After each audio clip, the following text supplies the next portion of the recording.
This is a special presentation of NFL Network.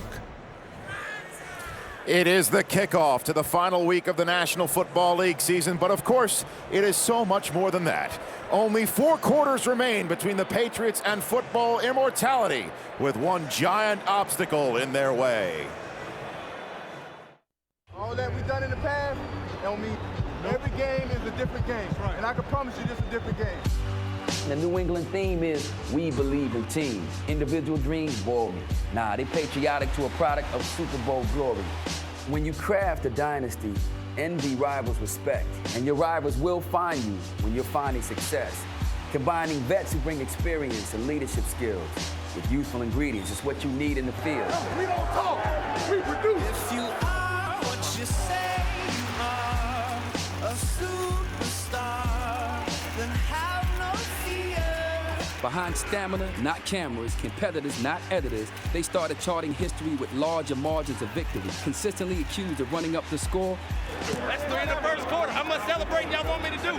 If you are what you say you are, a superstar, then have no fear. Met the NFC's best and crushed the Cowboys, caught the Colts and dug a hole for Buffalo. Survived the Eagles and Ravens, so maybe losers for the birds. When Smith opened his lips, they made him consume his words. Came out with the tricks and gave it to Pittsburgh. Hey, you guarantee that win or what? Grounded the Jets, left the Dolphins seasick, and now they battle to tackle the Big Apple. With history at hand, one win away from a giant objective, there was one last stand. Only the G-men can deny them perfection. I was thinking about being 50 no.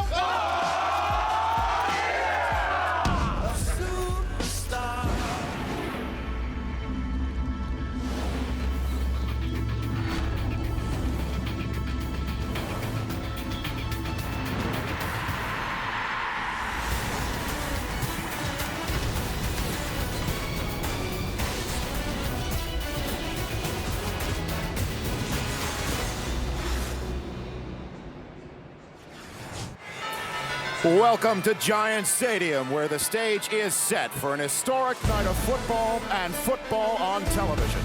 Never before has a game with no bearing on the playoff picture meant so much to so many people. Quite simply, the winner of tonight's contest will be remembered forever, either for setting a new, once unimaginable standard for perfection, or for shocking the world by preventing that from happening. And the best part to all this is that the talk and speculation and anticipation has come to an end. It is indeed about to go down between the Patriots and Giants. Paying more attention to Randy Moss, maybe even than what they would have otherwise. Indeed, Tom Coughlin told us they'll want to get Randy out of the way, and they'll want to get Tom out of the way. Our ball game is underway. Steve Gostowski gets us down to Dominic Hickson. He'll get it back to about the 25-yard line, and the Giants will go to work from there. Let's set the lineups for you. The league's top pick in 04, Eli Manning, remains a work in progress at quarterback. This month, he has completed fewer than half his passes and thrown more interceptions than touchdowns. Behind him, Brandon Jacobs is coming off a career-high 145 yards rushing last week. Plaxico Burress with 10 touchdowns is the go-to guy, even though he's been hobbled by a bad ankle. Up front, the Giants are a solid and cohesive bunch. All 5 are veterans. All 5 have started every game this season.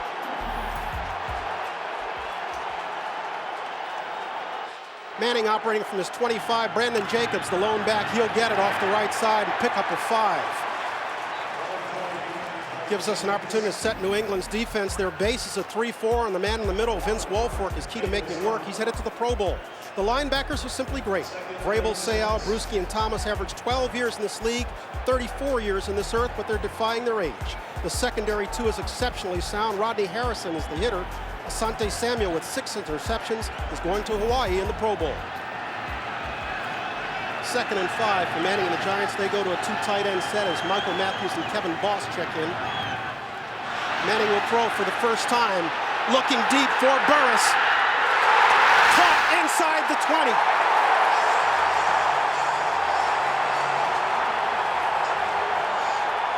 Ellis Hobbs with the coverage, but Burress went up and got it. First of all, this is the first week that Plaxico Burress has been able to practice the entire season. He looked great in practice. I knew early on they would come out and test Ellis Hobbs. If there's one guy on this defense that you can attack, it's Ellis Hobbs in the secondary. And you see the way Plexico Burress was able to jump, get up in the air. That's what we haven't seen out of him in the past this season. 52-yard strike, first down at the 18-yard line.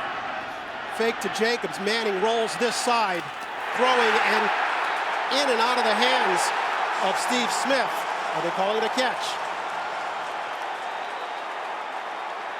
No catch. Steve Smith, their second-round draft pick out of USC with only 5 receptions on the year, had his hands on that one, but couldn't hang on to it as he went out of bounds. Yeah, and Steve Smith had a big drop last week in the Buffalo game. That one, if the ball bobbled, would be incomplete. Let's see. Did it move in his hands? Yes, it did. It came out on the tail end. He was going to the ground. We've got a red trying flag. to make the catch. Tom Coughlin has thrown the challenge flag already. We're not even barely a minute and a half into this ball game. Well, that's a bad challenge. It's not even close. It's an incomplete pass. He was going to the ground trying to make the catch, and you have to maintain possession throughout hitting the ground and rolling over and all that kind of stuff. It's not even close. Mike Carey is our official tonight. The ruling on the field is an incomplete pass. It's being challenged by New York. You don't think this one's even close? Nope.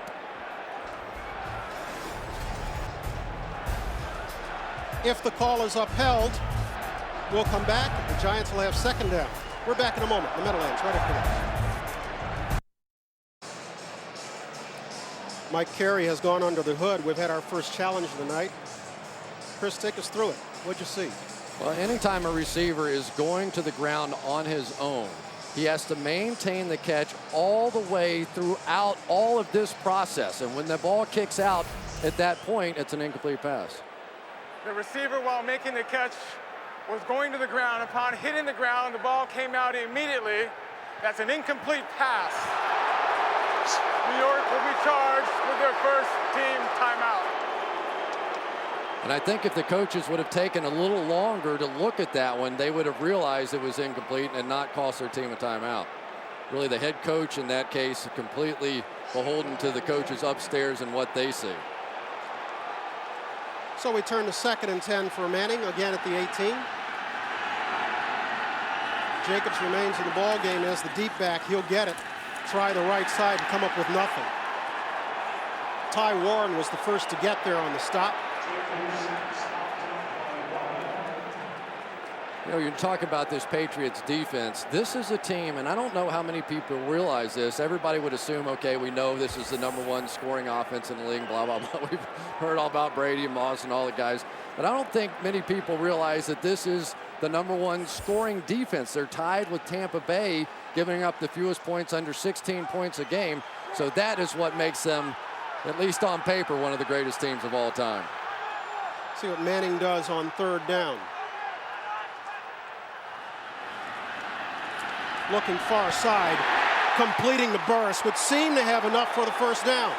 In the arms of Ellis Hobbs. He'll get a left foot spot. That would be enough for a 1st and goal. The one thing the Patriots do not do is they do not flip-flop their corners. You know they'd rather have Asante Samuel on Plexico Burress, but Ellis Hobbs plays on that side. They had him double teamed. They had him inside and outside. He just stopped, came back, and picked it up. This is the best way, of course, to beat the Patriots. Keep that man on the sidelines, Tom Brady. The Giants on 3rd and 10 pick up 10 and a foot. And so they've got 1st and goal. Call it the 8-yard line.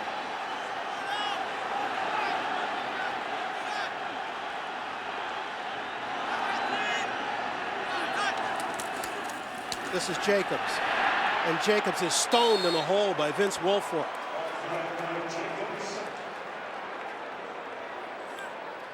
Well, anytime you start to run the ball on the Patriots a little bit, they will more often than not jump into their 4-man front instead of their traditional 3-4, and that allows them to bring in another big body, another big defensive lineman. They get guys down, they split off the nose, and Vince Wilfork is an awfully tough guy, and Dean Pease, the defensive coordinator, understands you put another big guy in there, you have another chance. Now they're back to the 3-man. Despite their success running the ball this year, the Giants have not had much success in the red zone running. This one is complete to Jacobs. Chuns one tackler. Touchdown Giants.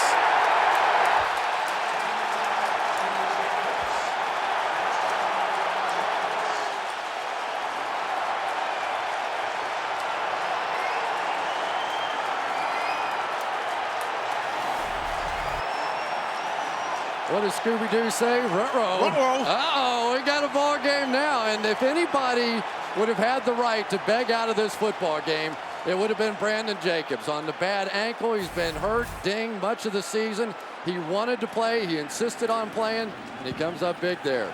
Lawrence Tynes comes on to add the extra point. And we're barely 4 minutes into this ball game in the Meadowlands. The Giants have a 7-0 lead. Across the Hudson from Manhattan, the hometown fans are psyched by what they've seen. They've watched their hometown Giants go 7 plays, 74 yards in just 4:01 and score the first touchdown on opening drive this season against the undefeated Patriots. The key play, a 52-yard strike to Plaxico Burress. Brandon Jacobs with the touchdown, a 7-yard catch from Eli Manning. And so Tynes will kick it away. This is Ellis Hobbs, the deep man for the Patriots. He'll come up and field this at his 11. Hobbs will work his way back to the 25-yard line before he's snowed under. The Patriots, with their high-powered offense, will come back on the field for the first time this evening. They're trailing 7-0. Assume that gentleman is very happy because his New York Giants are out in front 7-0. And you can see Bill Belichick is working it with his veteran linebackers there. He did not like what he saw on that opening drive of the Giants. Brady and company will go to work from their own 27. They open with 3 wide. Lawrence Maroney is the lone back.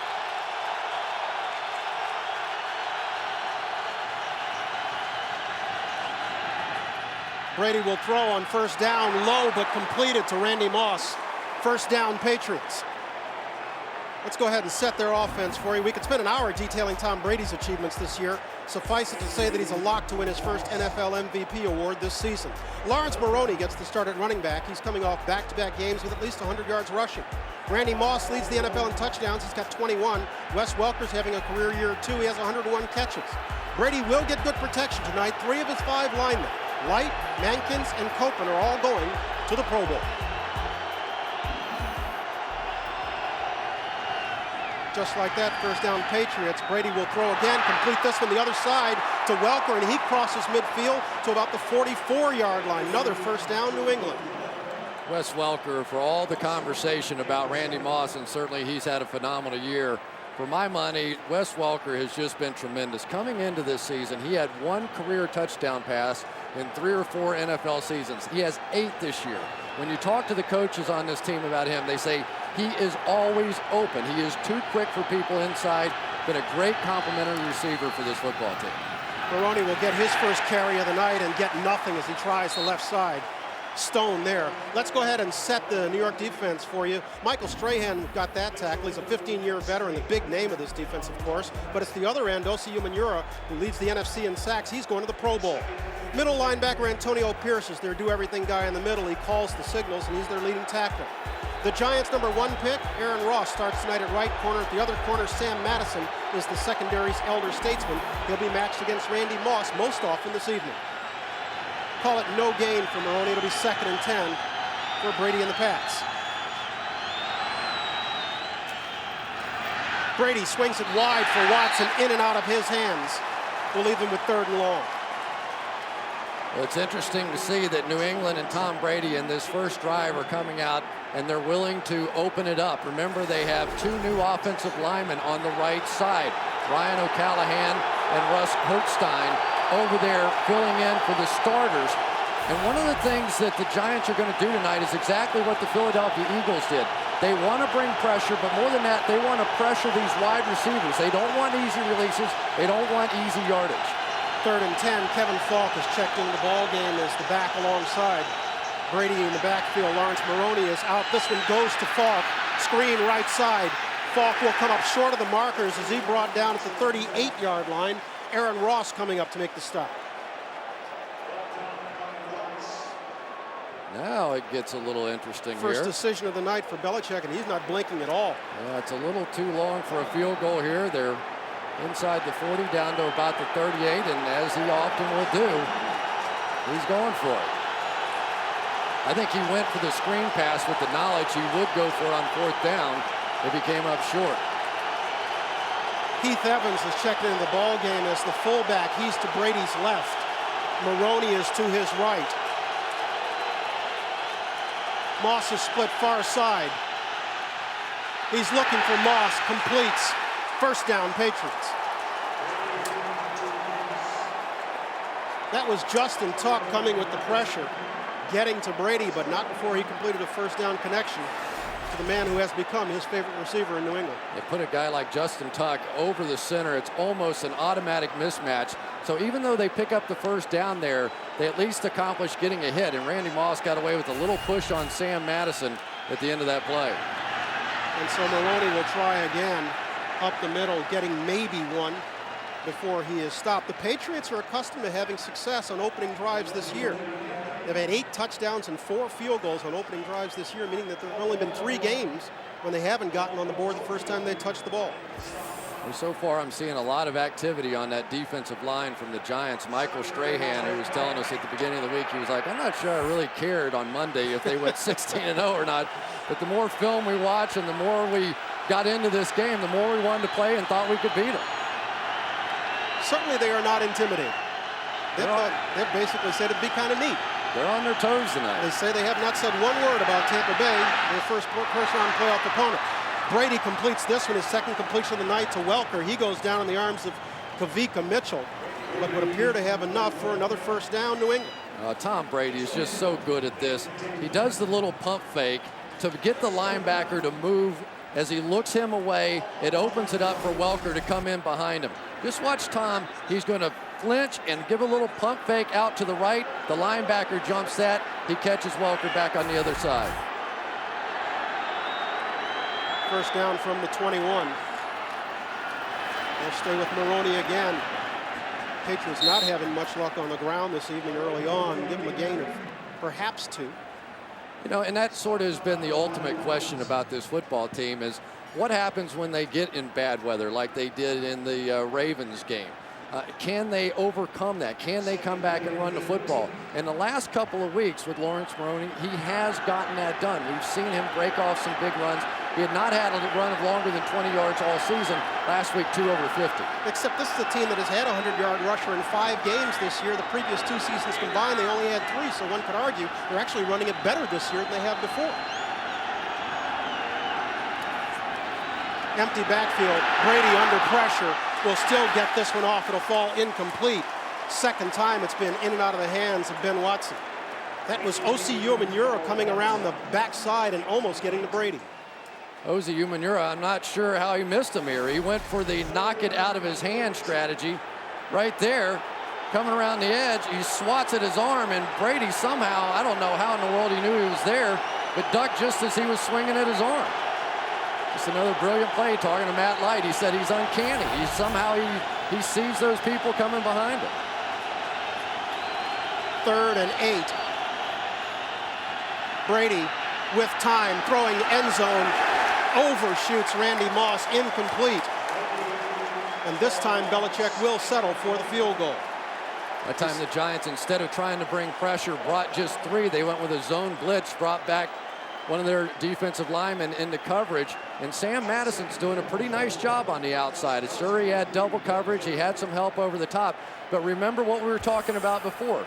They think they're going to try and go to Randy Moss early. They're going to double him all night because they think they want to get that record out of the way, and so far, they were right. Gostowski will try from 37 yards. And with 5:21 to go in the first quarter, he gets the Patriots on the board. They're down by 4 in the Meadowlands.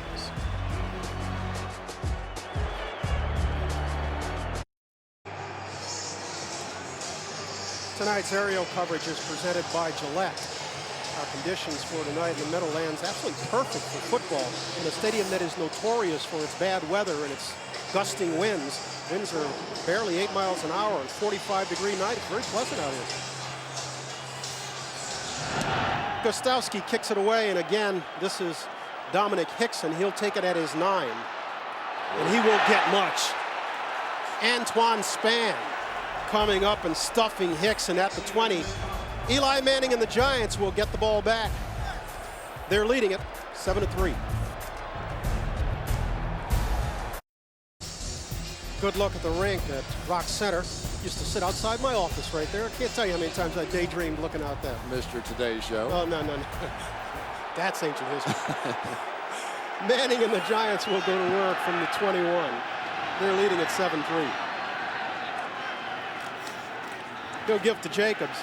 Jacobs cuts it back to the right side, picks up maybe a yard, brings up second down. NFL Network is where football season never ends. It is the network for NFL coaches, players, teams, and football fans too.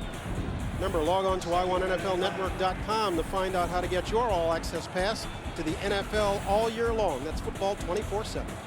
I call it the tool. It's my tool for You're dialing studying up the constantly? NFL. I love the network, sure. I use it all the time. Give Jacobs a gain of 1. He'll get it again, and this time he's stopped in the backfield. Junior Seau, the first to get there. A loss of perhaps 3. Boy, Junior Seau still has this. When he has the opportunity, when he sees you pull that guard, he's going to shoot right through the hole where the guard was, and he still has enough speed to get there. We were talking to Belichick about Junior Seau, and he said, I know he's 38 years old. I know it. Nobody practices with the intensity of this guy. Forget game day. Of course he brings intensity to game day, but nobody brings it to practice like this 38-year-old man does. 18th year now out of USC. What a player he has been. 3rd and long from his own end. Manning with time steps up, completes in and out of the hands of Amani Toomer. That one was right in his breadbasket. And the Giants, that's their 41st drop this year. They lead the league. And Amani Toomer leads on this team for those drops. So anybody who wants to say anything about Eli Manning, not this time. They clear out with Plexico underneath, right in the breadbasket as you described it. And that is a cold drop on 3rd down. That's like a fumble or an interception. And so the Giants will be forced to punt. Jeff Fiegels comes on for the first time tonight. Fiegels kicks near sideline. Wes Welker will field it at the 42. Sidesteps one tackler, and he's dropped at the 50. And so with 3:36 to play in our first quarter, Brady and the Patriots come back on the field. It's the Giants leading 7-3.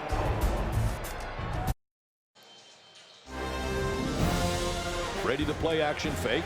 Back to throw. Has time. Downfield. Randy Moss. Touchdown! And the Patriots are blowing the doors off the New York Jets in this season opener. That's how the year began for Brady Moss and the Patriots right here in this stadium as they turned back the Jets in week 1, and it's only been upwards since then. That's when everybody around the league said, oh no, he's back to being Randy Moss. I thought he went somewhere else when he was with the Raiders. They gave him a 4th-round draft pick for that. Brady and company start this drive from midfield. They'll fake it inside to Maroney, and Brady, under pressure, just throws it away. We get this note from the Giants sidelines. They have lost Kavika Mitchell for the night with a knee injury. And we'll try to get a little bit more of an exact wording on that as the evening goes along. Jarris Wilkinson has checked in for him. And Kavika Mitchell is coming off of his best game Great of the game year. of In the biggest game of the year, he was NFC Defensive Player of the Week last week. Had an interception for 20 yards and a touchdown.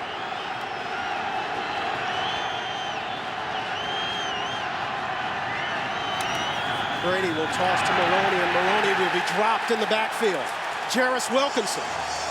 Well, how do you do? Right off the bench and right into it. Where the Giants are going the way of the Philadelphia Eagles in this one.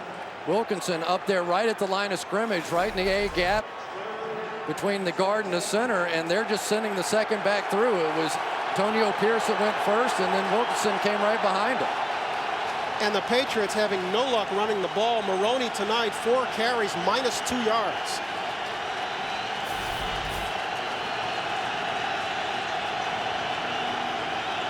Third and long as the Patriots have thrown it in reverse on the first 2 downs. Brady will get it off. Umanura with the pressure. Brady under pressure goes down at the 38. And we've got our first flag of the night. There's a flag in the secondary, so hold everything.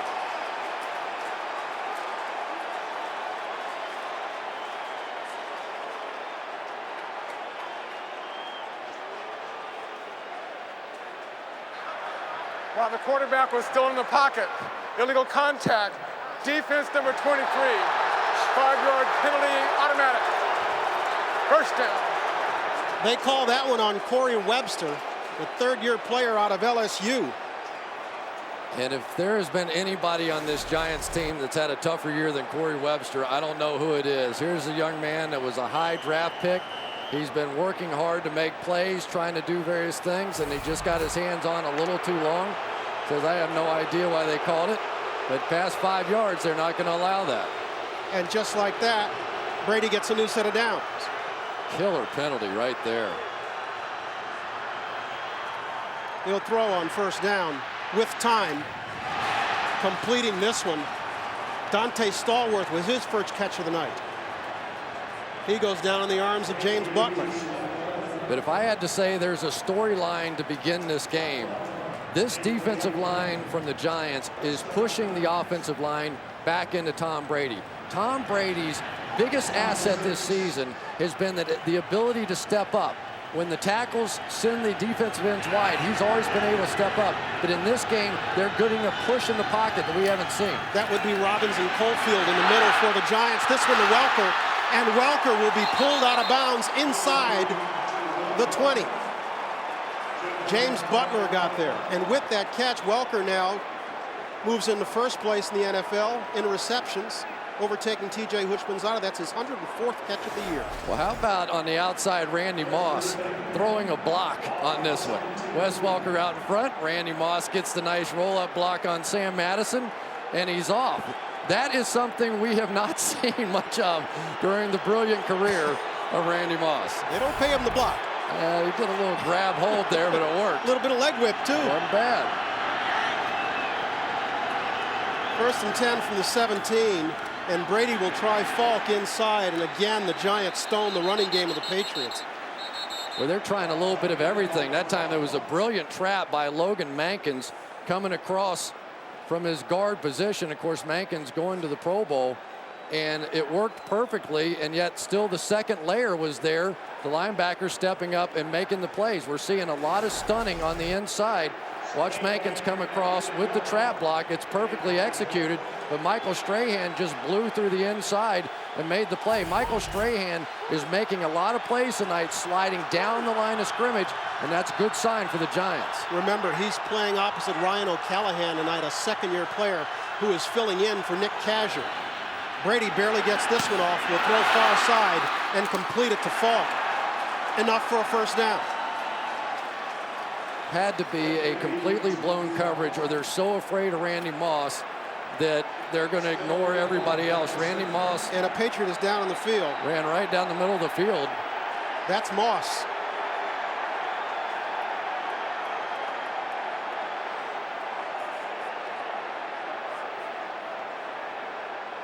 Did not see what happened to Randy Moss at the end of this play. As soon as the ball was released, he was right there, and one of the safeties, I can't tell exactly who it was, just lit him up with a real shot when Randy was sort of letting up at the end of the play. Looks like Jabril Wilson is going to be the guy, the tail end of this thing, and he catches a little helmet-to-helmet contact there right underneath the chin of Randy Moss. And there is no question that part of the game plan tonight, they wanted to rough this guy up. We saw the Eagles do it. The Eagles were allowing him to run as many slants as he wanted in that ball game. And then after about the third or fourth one of the Eagles came up and gave him a big shot. And the feeling is, if you get under his helmet a couple of times with those kind of shots, he's not quite the same guy. The Ravens did it effectively also. No question. And so the connection between the two is Steve Spagnuolo is the defensive coordinator for the Giants, who worked last year on the Philly staff under Johnson.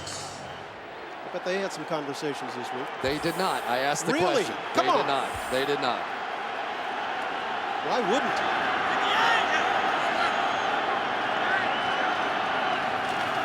First and goal for the Patriots. This is Maroney again. He'll get it to the 4-yard line as the time expires in our first quarter. Been a good quarter for the Giants. They're trying to hold off the Patriots, and they're leading this one 7-3 in the Meadowlands.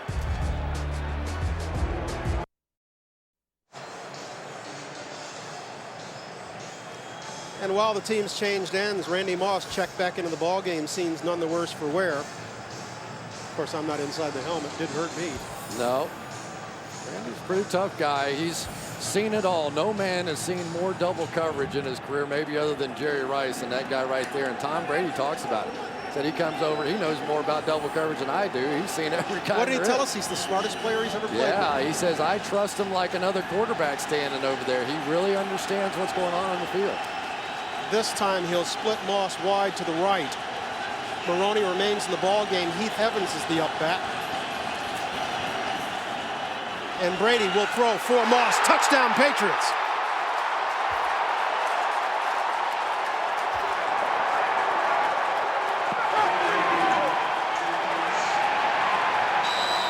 Well,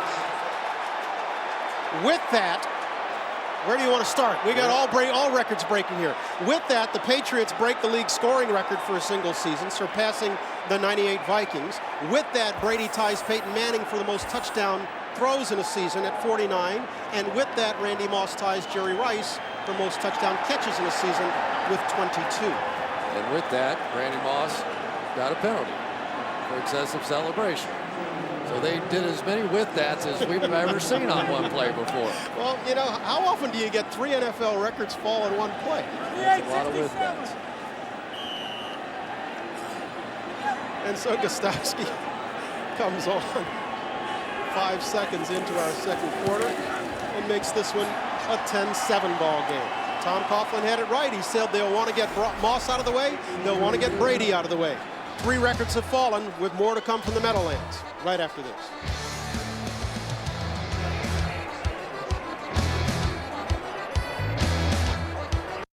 Tried to figure out what Randy Moss did to merit the flag. Inspector Collinsworth, what'd you figure? Randy Moss didn't do anything, I don't think. Lawrence Maroney came up to him and did just the slightest little wiggle of a dance. And I think what they're saying is that it became a group celebration. But that is ticky-tack at best, and referees can't dance. We now know that, but that's what he was saying. Maroney was in front of him doing the dance. It became a group celebration. And so Gostowski will have to kick off from his 15. It was worth it to see the official dance. This is Hickson. Hickson breaking pass midfield. Hickson with 1 man to beat. Hickson, touchdown Giants.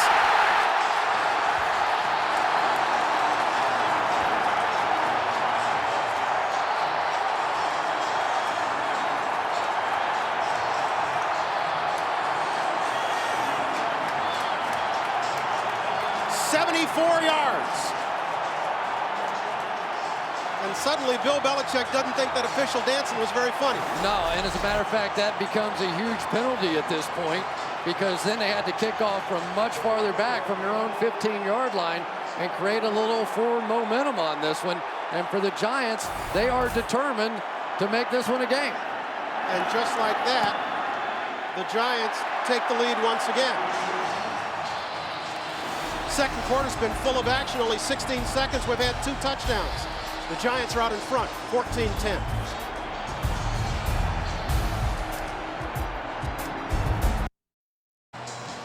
Good look at Dominic Hickson, the young man who's just taken it 74 yards to the house and put the Giants back out in front. What an eventful year it's been for him. Opening week, you'll recall, he was with the Denver Broncos, and he was the one who collided with Kevin Everett. And Everett was carried off the field, temporarily paralyzed.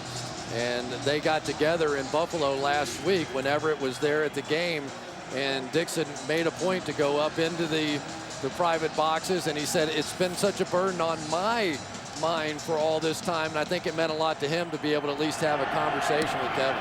And Hickson only back there because Ahmad Bradshaw, who usually returns kicks for this club, has a contusion in his calf. This is Hobbs. Hobbs gets back to the 33-yard line. He's dropped there, and the Patriots offense will come on the field. A lot of big ball games coming up tomorrow with playoff implications. Want to take us through them real quick? I'll do my best. The Saints playing at 1 o'clock have to win to keep their playoff hopes alive. If the Redskins beat the Cowboys, they're in as the 6th seed. If the Redskins lose and the Vikings win playing at the same time, then the Vikings would go. If the Redskins and Vikings both lose and the Saints win, they would go. There we go. Haven't even started on the AFC. Well, the yet. last one there is the key one, the Titans-Colts. If the Titans win, basically they're in.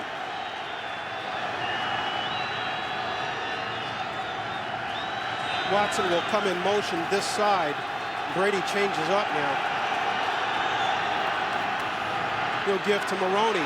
And Maroney off the left side gets first down Patriots as he crosses the 45-yard line. Let's go downstairs. Adam Schefter. Adam, what do you got? Thanks very much, Brian. You mentioned if Tennessee wins, it's in. But if it doesn't win, then Cleveland is in. The bad news for the Browns is that the Indianapolis Colts are planning to start Marvin Harrison. He went through the walkthrough practice Saturday. Tony Dungy thinks he looks good enough to play.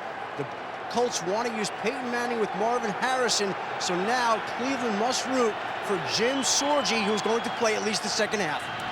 All right, Adam, thanks very much. Give Maroney a pickup of 13 on that last play. This one is Falk, and that's the first success New England has had running the ball tonight, our previous play.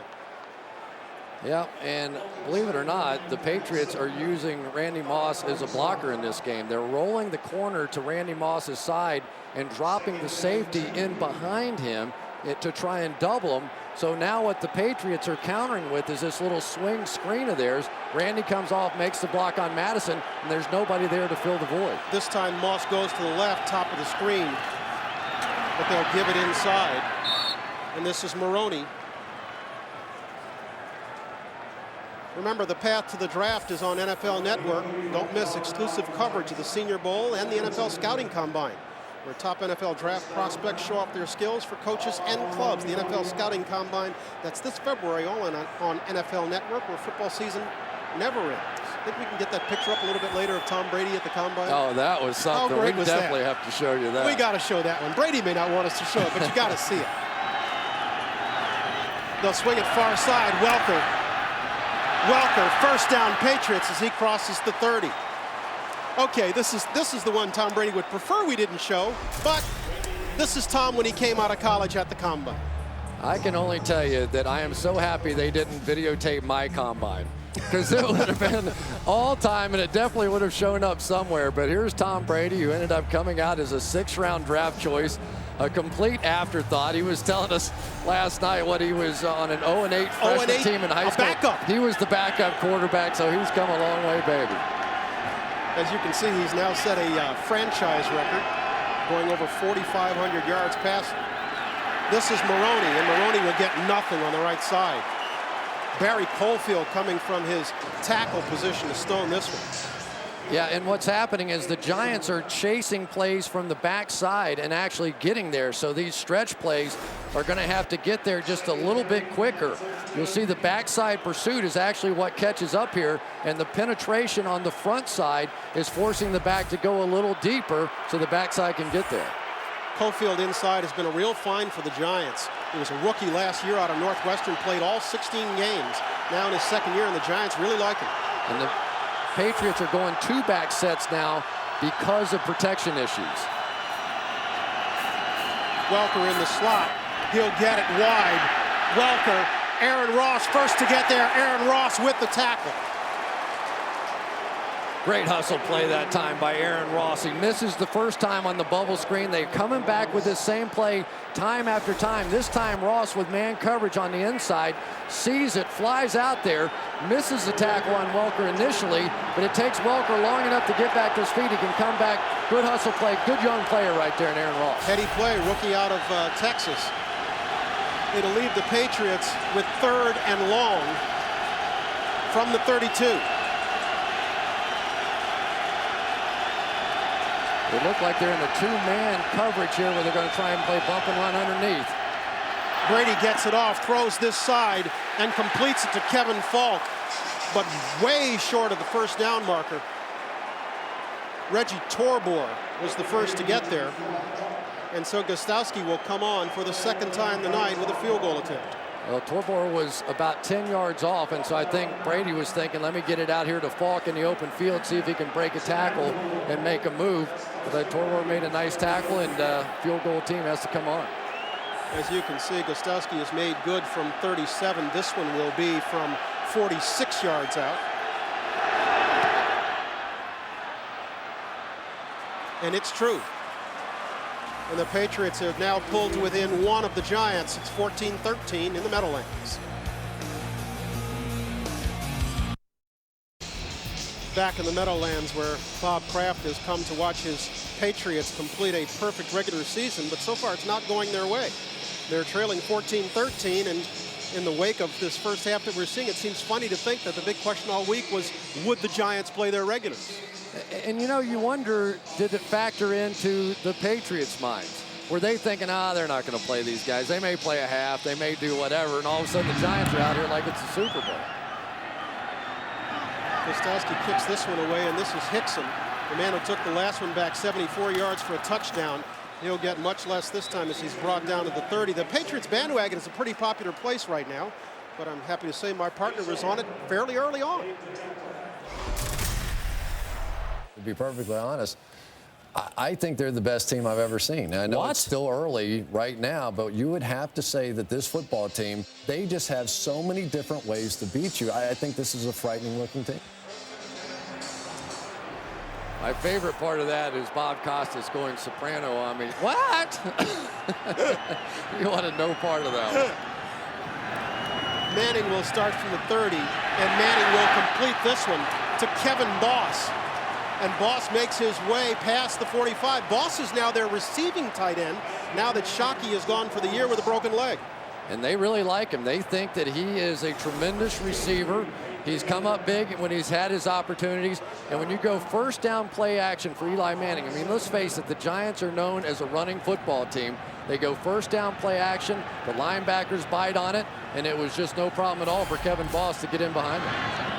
Manning said the Boss has done a decent job. What they lose with Shockey is the chance for a mismatch that they would have had. The Boss has done an admirable job as their receiving tight end. Michael Matthews, who's a bigger guy and a better blocker, is their blocking tight end. And this is a fierce battle going on up front right now. I really enjoy watching the defensive front and the offensive line going at it here. Richard Seymour, Vince Wilfork, Ty Warren, some of the absolute best players in the National Football League. And when you're in a 3-4 defense, these guys don't get a lot of credit because they have to play 2 gaps. They play inside and outside. They don't get to come after the quarterback, but these are 3 of the very best. Jacobs remains the deep back. He'll get it. Right side. Cut down by Teddy Bruschi, who remains the heart and soul of this defense. Bruschi now in his 12th year out of Arizona, the leading tackler on the Patriots ball club. Teddy Bruschi with a spectacular play. Madison Hedgecock, the fullback, is coming down on him and gets good position, kicks him out, and Bruschi does a little shoulder under and peel back, and what's the Matrix, that kind of a move. You know, he did that whole thing and came back in and made the play. Not bad for an old guy. A Keanu Reeves reference. Yes, sir. That looked good. 3rd down for Manning and the Giants.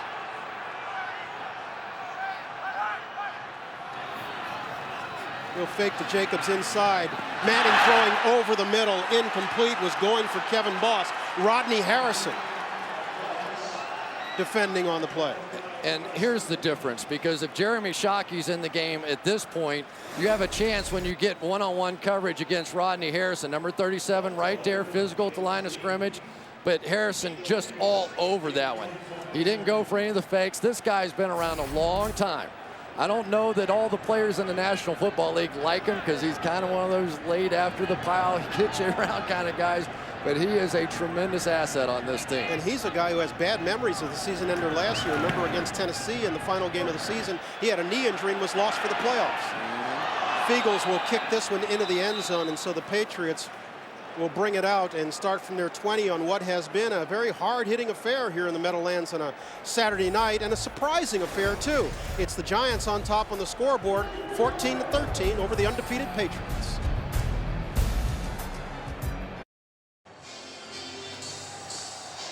Now, replay is kind of like your Cribs notes, isn't it? I like that. Well, you know, they take the game and they chop it up, and so it's about an hour and a half, whatever, but they put in comments from the players after the game about what happened, so you really get some inside stuff. There you go. About halfway through our second quarter here in the Meadowlands, and surprisingly, the Patriots are on the bottom end of a 14-13 score. This is Maroney. And Maroney would seem to have enough for a Patriots first down, finding room off the right side before going down in the arms of Jabril Wilson. they're actually now beginning to let Fred Robbins come upfield and actually use his own momentum against him. He's charging up the field, and all the penetration we were talking about before and pushing the pocket. Now in the running game, they're letting him go in the gap and just letting him slide, and they're running off tackle in behind him. Well, now this is strange. Heath Evans, is their fullback, is checked in the ball game, and he's split to the top of your screen. Brady will throw the other side and complete to Randy Moss, and he'll get close to the first down marker, perhaps 2 yards short. Wilson again with the stop. That time R.W. McWhorter's coming on a slot blitz, and Tom Brady and Randy Moss have only seen about 300,000 of these coming right in off the slot, and they pick it up pretty easily, and nice game. This time Moss is wide to the top of the screen. Maroney is the lone back, and Maroney will get it. Maroney will have enough for another New England first down. Wilson makes his third straight tackle, and that's not good when your safety is making the tackles. No. Dan Cope in the center that time, staying on his block, really was the difference maker on that one. And you're starting to see Lawrence Maroney running downhill better. You know, you don't want to see young backs with too many shake and bake kind of moves out there. And there's the young signal caller right there who has made such a difference, Josh McDaniels. He came into our room yesterday. I thought he was a kid who was bringing the coffee. He looked like he was 15. It's truly remarkable. At age 28, he was calling plays for the world champion Patriots, and we asked him about it, and he said, "Oh, Bill Belichick said I was ready, so I must be ready." He said, "If that man tells me something, I believe it, and if he believes it, then I'm going to believe it," and he's done a fantastic job. Tom Brady absolutely loves the relationship that he has with him, and he's truly calling the plays. And it's Tom Brady who has 9 straight completions right now.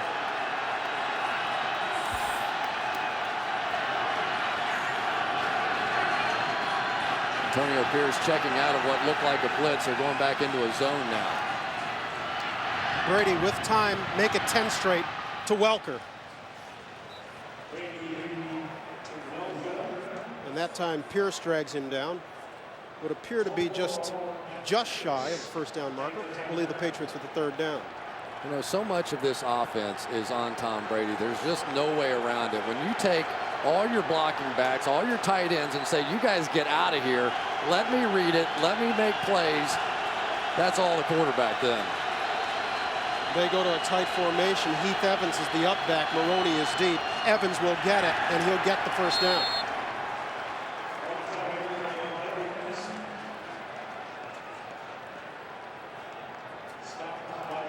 Just a little surprise run right up the gut behind Dan Copen going to the Pro Bowl this season. You pay so much attention to the tailbacks in this Patriots offense, and all of a sudden you turn around, slip it into the fullback, and nobody sees it. I want to welcome you who are joining us on NFL.com and NFL Mobile. Welcome to NFL Network Saturday Night Football. Remember, you can log on now to NFL.com live for enhanced coverage of tonight's historic game. Brady looking deep, throwing far side and completing this one to Watson. He goes out of bounds at the 25-yard line.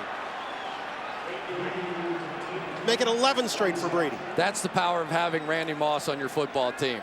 He goes to the post corner route, 2 guys run with him, and absolutely nobody goes with Watson out to the flat. I mean, this is one of those, and this was the best protection we've seen so far. Tom Brady had time to step up and make the play, but as Moss goes down the field, everybody chases him, including Sam Madison. That's pretty easy. Call it a pickup of 21, first down, Patriots from the 25.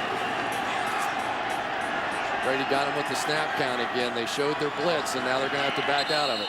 And with that, the Patriots will use their first timeout of the half. They've still got 2 left. They're trailing by a point with 3:31 to go in the Meadowlands.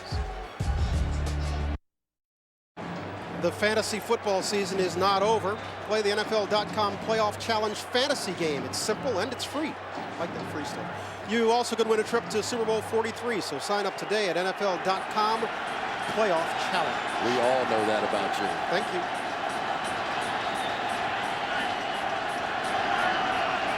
Brady and the Patriots on a roll. They'll give it to Maroney, and Maroney will get 4 off the right side.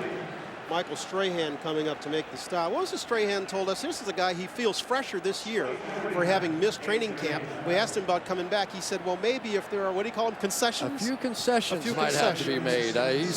He reads the newspapers. He knows a lot of veteran players aren't practicing on Wednesdays, and training camp is certainly not his favorite thing. So if, in fact, Tom Coughlin, who is an old school guy, is willing to give him some training camp time off, maybe not practice every single day, I think he'd like to come back. Make it 12 straight for Brady. Dante Stallworth has this one, but is dropped after a short pickup. Aaron Ross playing well tonight. Yeah, he sure is, and that's exactly what they need, because they really haven't gotten everything out of Corey Webster that they were hoping for. Sam Madison, another guy who's getting a little older, who's been playing awfully well. But this is a team that in need of corner play to improve. 3rd and 4, big down for the Giants. Completely spread, empty backfield here, 5 out.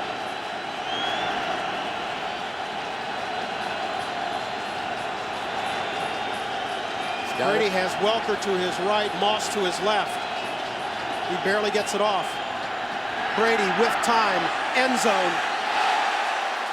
Knocked away from Randy Moss. Jarris Wilkinson would seem to be the linebacker who got a hand on that one. Oh my gosh, what a mismatch they had there. They had Wilkinson playing 2-man. He had Randy Moss in the underneath coverage, safety over the top, and Wilkinson got there. It hit him right in the back of the head. I said hand, I meant head. Well, you know, you're close. You're just a couple letters off there, but, you know, a header and a beauty. And I don't think Tom Brady can believe it. He said, I've got Randy Moss on a linebacker, and we don't score a touchdown? And so Gostowski is on this attempt from 37. Gostowski 3 for 3 on the night. And with that, we've hit the 2-minute warning, and the Patriots have assumed the lead. They're out in front 16-14. Well, folks were wondering if the Giants were going to play, if the starters were going to play, if it was just going to be reserves, if anybody was going to care. We got ourselves a ball game in the Meadowlands. It's 16-14. They are playing their guts out here defensively, but right now this defense needs to get off the field for a little while. So far, time of possession 19:45 for the Pats, and for the Giants 8:16. The Patriots have run 36 plays so far to just 14 for the Giants. Of course, the kickoff return such a big part of that, but that starts to build on itself in the second half. Gostowski puts the foot on this one. This is Hickson. He is the one that took it back to the house, 74 yards for a touchdown. And Hickson will bring this one to the 27-yard line before he's dropped. We have a flag on the field. Let's wait right here.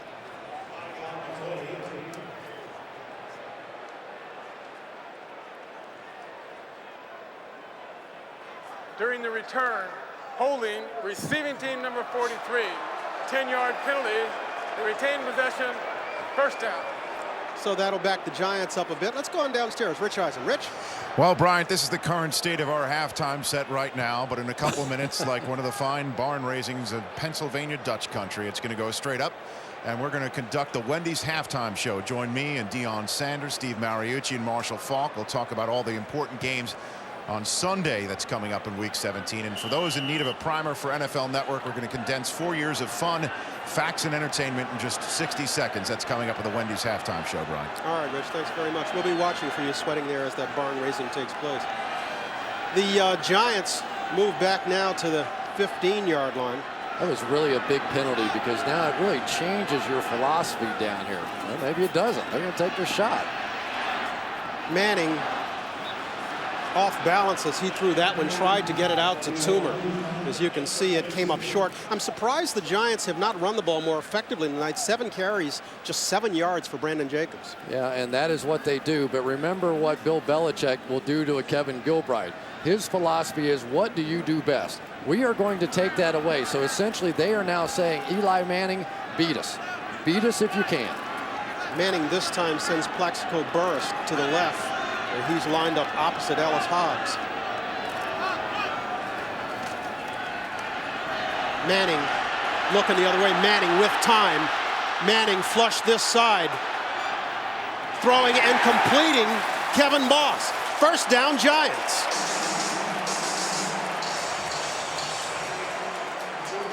But that is not good. That's Sean O'Hara, the center.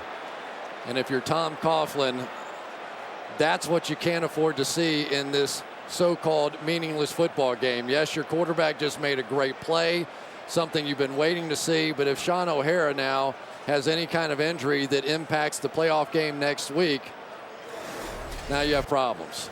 O'Hara making his 92nd consecutive start tonight, so he's been a durable performer.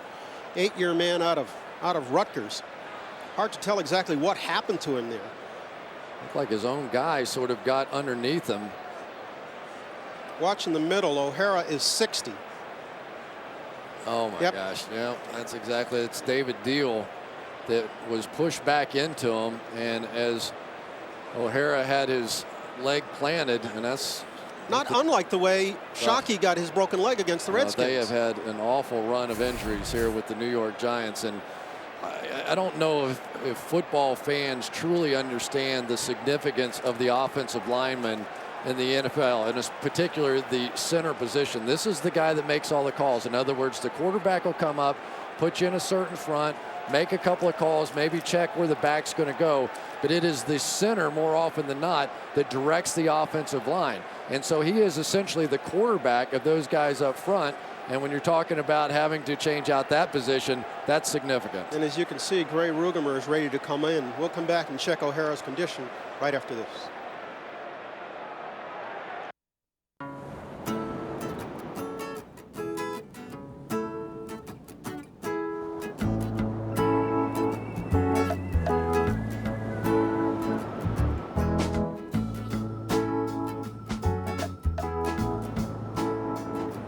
You could save with Geico Motorcycle Insurance. Enough for a day off with your special someone. Geico Motorcycle. Let's ride. You can see Sean O'Hara making his way very gingerly to the sidelines. I would suspect it's the last we'll see of him this season. Well, you never know. I mean, this one's down close, and you just never know. You think they would bring him back in a game that doesn't impact them one way or the other? I didn't think they'd be playing like this in the first half, so what do I know? That was a charged timeout, though. Injury timeout inside of 2 minutes. Charged timeout for the Giants. They're down to 1. So Gray Rugemer has replaced O'Hara. Rugemer's a veteran himself. 9 years out of Arizona State.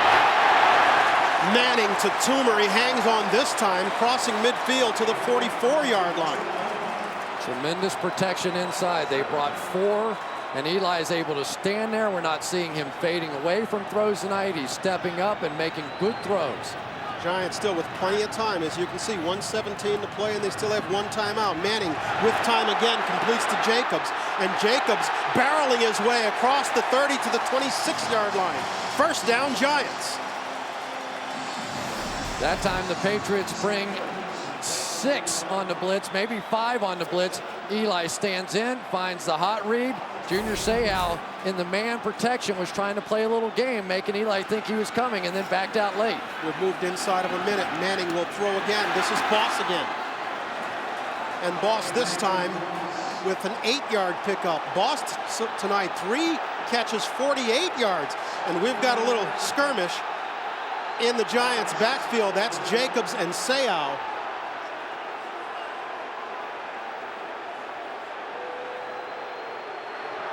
Timeout, New York. Their third and final. That's the Giants' last timeout of the half. And it looked like Coughlin is a little bit wondering about why it's charged to the Giants. I'm not thinking he was wanting to call it, but when the skirmish was going on, obviously the clock's ticking at that point.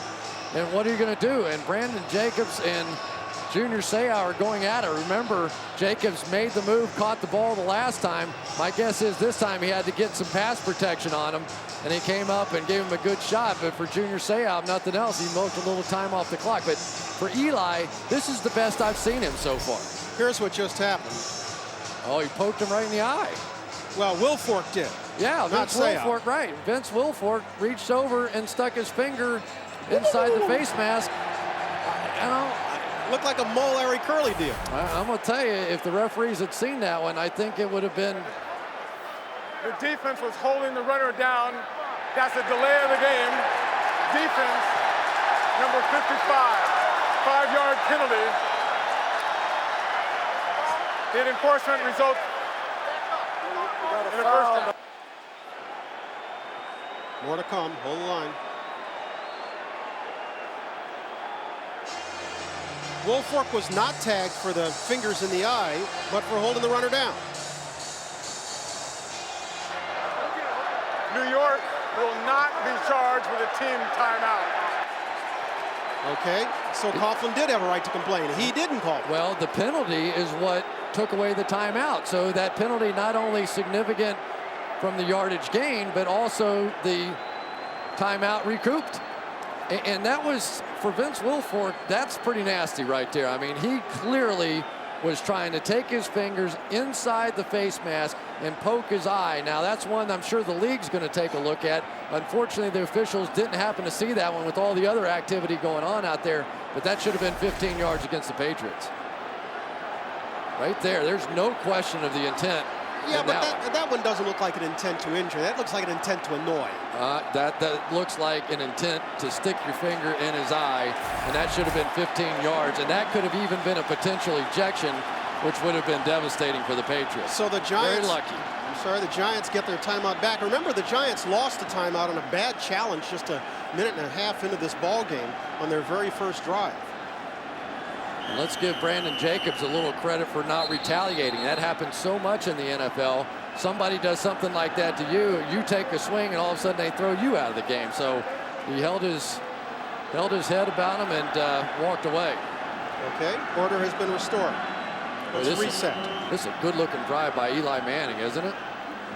First down, Giants. 31 seconds left in our first half. Patriots out in front 16-14. Giants still have one timeout.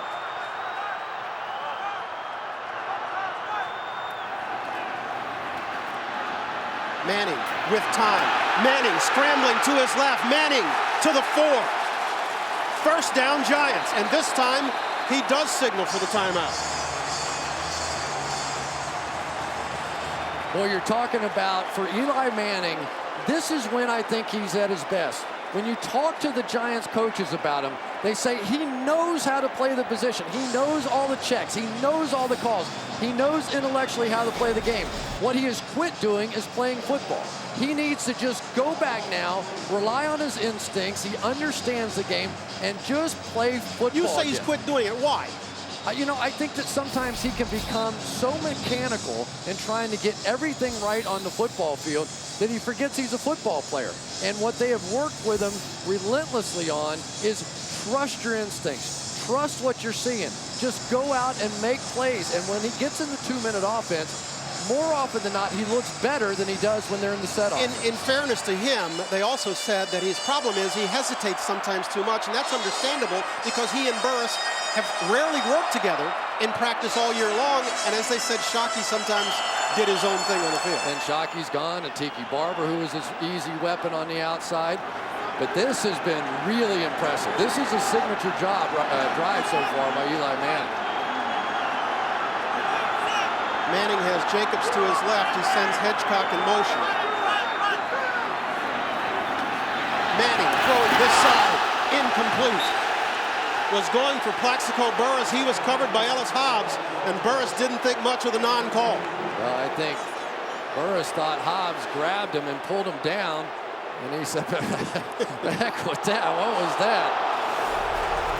The fans don't care much for it either, as it's shown on the Jumbotron here. Try to go back shoulder. I think that's kind of both ways. I thought Plexico got away with a little push off, and maybe Ellis Hobbs pulled him down, and two guys playing football. I think it's a good no call.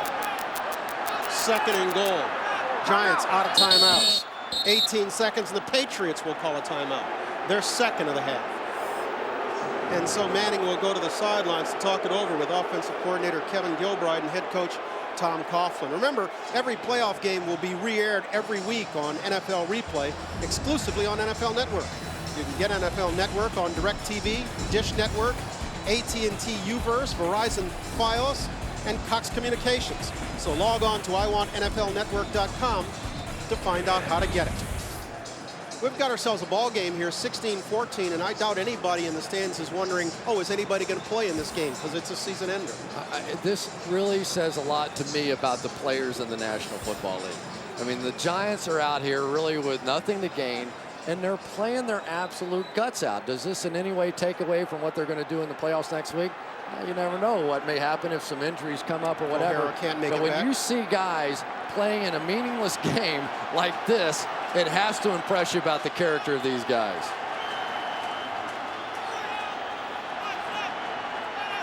Patriots in a dogfight in the Meadowlands. They're leading by 2.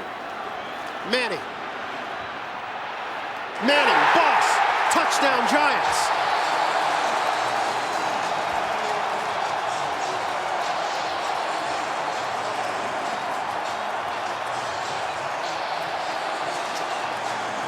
Kevin Boss. Defense number This one's going against the Patriots. It'll be waved off. Kevin Boss, rookie out of Western Oregon. Big night, 4 catches, 50 yards, and now a touchdown to put the Giants out in front of the Patriots. That was all about the poise of Eli Manning. They only rushed 3, so instead of panicking down there, he realized with only rushing 3, he had time, and Boss was able to work his way open. Lawrence Tynes punctuates the score, and with that, with just 13 seconds to play in the first half in the Meadowlands, the New York Giants are out in front of the unbeaten New England Patriots, 21-16. And here was Manning, as you noted, with time, showing some poise. Yeah, he really did. As they stepped up, Rugemer and Seibert and all those guys up front just simply took care of the pocket. There was nobody there in his face. I thought Eli might take off and run. And Rodney Harrison thought he had an interception. He tried to jump in front of it. But because of the extra time that Eli had, it gave Boss a chance to work around the backside of it.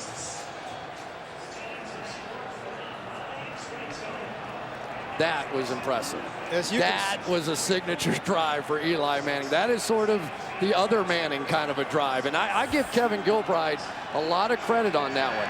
After they got the penalty and they marched back inside their own 20-yard line, I was thinking, they're probably going to try and just run out the clock. They didn't. They were aggressive. They go the length of the field. Tremendous signature drive by the Giants. Our 4th lead change of the ball game has resulted in 21 points for the Giants. And you saw the graphic. That's the most points the Patriots have allowed in the first half this year. For the record, they have trailed in 6 of their ball games this year, so they do know how to come from behind. They're only down by 5. We've got a lot of football to play in the Meadowlands. Lawrence Tynes will kick this one away. Wes Welker is back, and he'll grab it at the 5. Welker knocked back at the 24-yard line. Reggie Torbor was the tackler, the first one there.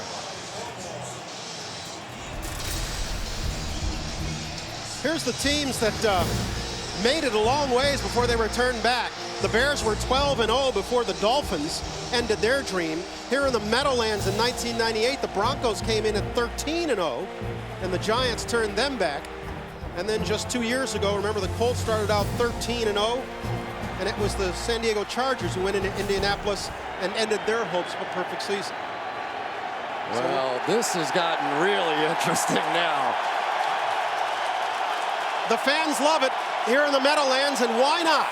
They're Giants with nothing to play for, with their position in the postseason already secured, with no change possible, are playing their guts out tonight, and they're leading the New England Patriots 21-16. Stay tuned. The Wendy's halftime show is coming up right after a break.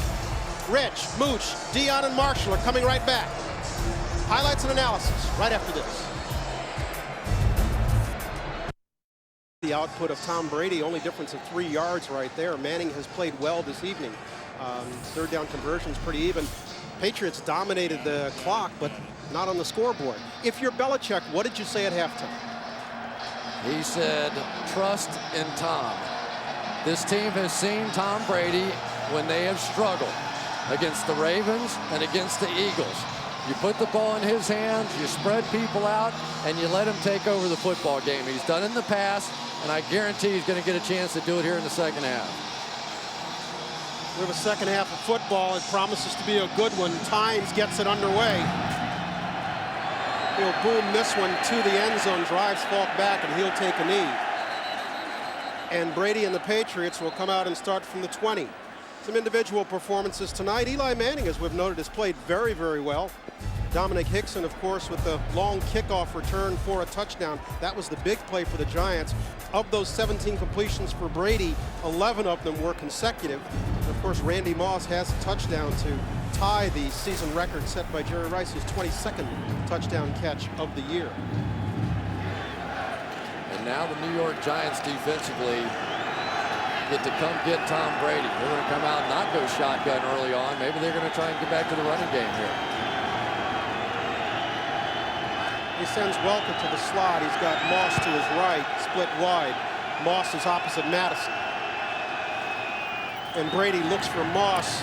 Inside, he throws to Watson, and Watson is upended as Madison came off and made the stop. Yeah, Tom Brady was thinking that Sam Madison was in some kind of double coverage that time against Randy Moss, and he wasn't. He simply let Moss go, and Watson came out, and that's fun for a defensive player when the guy is coming right at you and the ball hasn't been thrown yet. He's like, okay, I don't care how big that guy is. I get a free shot here. And if you were wondering if any of the Giants were going to rest in the second half, they have their entire starting unit on defense out there, with the exception of Kavika Mitchell, who has a knee injury, and Jarris Wilkinson remains in the ball game for him. And the Patriots finding the middle tough to run against. Reggie Torbor making the stop on Lawrence Maroney, and it'll be 3rd and long for the Patriots. Yeah, the other guy inside that's really making a difference, Justin Tuck, has just been too quick for the centers and the guards. They moved him down inside there. And don't forget now, 2 of the offensive linemen, 2 of the starters for this Patriots team on that right side, not in there. And I think that quickness is really making a difference. That would be Hochstein and O'Callahan that are in the ball game on the right side, playing for Neal and Nick Kaiser. And they're moving all around pre-snap. They're not letting those guys make their calls.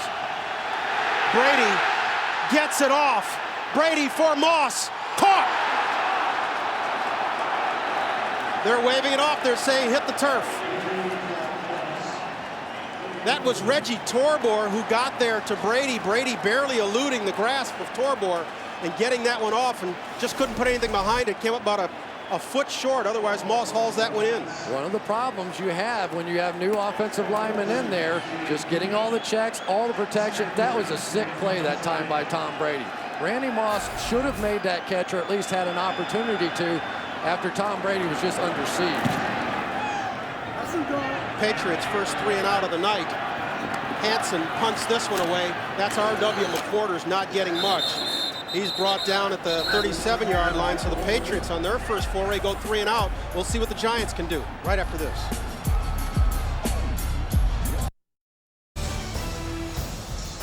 Christmas tree still shining brightly at Rock Center. Our aerial coverage tonight, courtesy of Gillette. And the Giants, with their first offensive possession of this second half, find themselves leading 21-16 as the Giants defense forced a 3 and out. And Matt Light blew that protection on that last play, and he's hearing about it on the sideline. This is Toomer in motion. Jacobs will get the call. Jacobs right side for a gain of 4. What was it Antonio Pierce said this week? His exact quote of Tom Brady. He said he walks around like he's Prince Charles, like he's the golden boy, like he's not supposed to get hit. Well, he's gotten hit tonight, and he's gotten pressure all night long from a Giants front 7 that has brought it. Yeah, Prince Charles getting crowned tonight. The funny thing is, Pierce said he meant it as a compliment. I don't know how that's a compliment, but he said he walks around like he's Prince Charles, like he's the golden boy. Meant it as a compliment. Okay. He kind of is Prince Charles, isn't he? Well, I guess. He's got a lot going for him. He did look great when he came in last night, didn't he? This is Jacobs again. Jacobs, first down Giants, runs over Rodney Harrison as he gets to the 40. Give Madison Hedgecock big props for a block in front of Jacobs. You called it right on the button. Their fullback, Madison Hedgecock, who they call the unsung hero on this football team. He was cut by the Rams this season, and they said they just desperately needed a lead fullback. That time you see him just come in and take out Mike Vrabel. When you get a fullback and make that block, it'll work all day long. They were thrilled to pick him up. Longest run of the night for the Giants. Pickup of 16 for Jacobs. Manning looks left, throws right, low for Toomer. complete to the 35-yard line. Maybe the best play of the night by Eli, because he looked left for a quick throw to Burris. Adalys Thomas ran right underneath it, and he had the presence of mind to pull it down and go back the other side. A lot of times you don't have the time to go back and do that, but by not throwing that ball, a huge play by Eli Manning. Pick up a 5. You get a look at Kevin Gilbride. He's the man calling the plays on the Giants sideline. Remember, it was just a year ago that he took over as the offensive coordinator for this ball club. Jacobs, first down Giants. Jacobs in the arms of Seymour to the 20.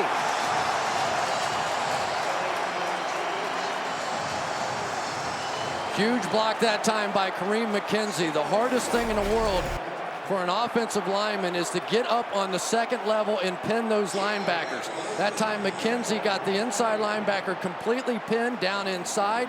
Good blocking on the edge. And look at the big 260-pound guy just nimbly jumping over defenders. Don't hurled Rodney Harris. Don't let the Giants get this running game going now.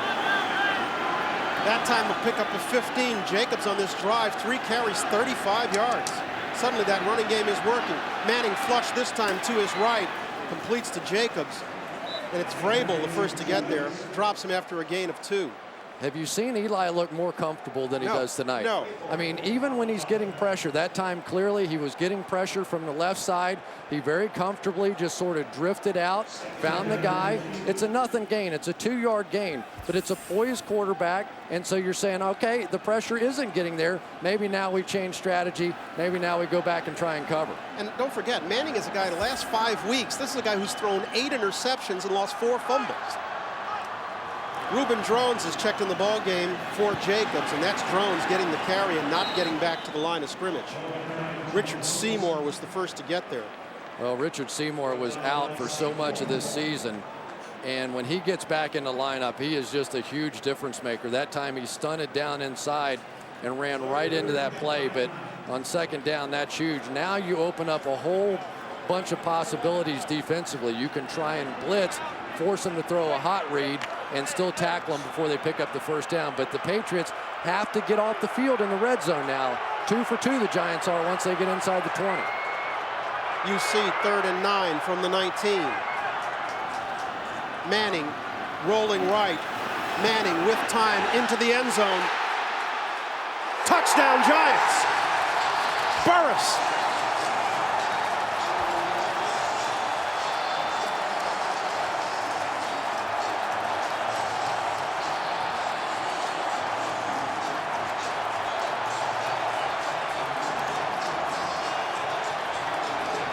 And just like that, the Giants have opened up an 11-point lead and are about to make it 12. Great call by Kevin Gilbride again. He anticipated the pressure. And let's see, did Plexico get both feet down? Yep. Sure does look like he did. Rodney Harrison that time jumped the underneath route and allowed Burris to get in behind.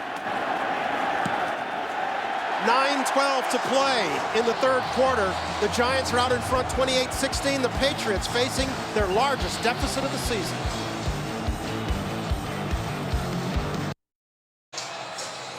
It was Asante Samuel, not Rodney Harrison, who jumped this route.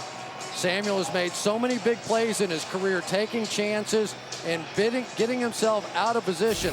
There, he tried to jump the underneath route. He left the deep one open. Touchdown Giants. He did exactly what Toomer warned us about yesterday in our meeting. He said, Asante's good, but he tries to do his own thing sometimes. And so what do you do as an offensive team? You bait him with receivers underneath, that time Amani Toomer. This is Falk, 2 yards deep in his end zone. Falk bringing it back short of the 30, brought down at the 27-yard line. And so Tom Brady will have to come on and try to match Eli Manning, who has just taken his team 60 yards in 7 plays for a 28-16 lead.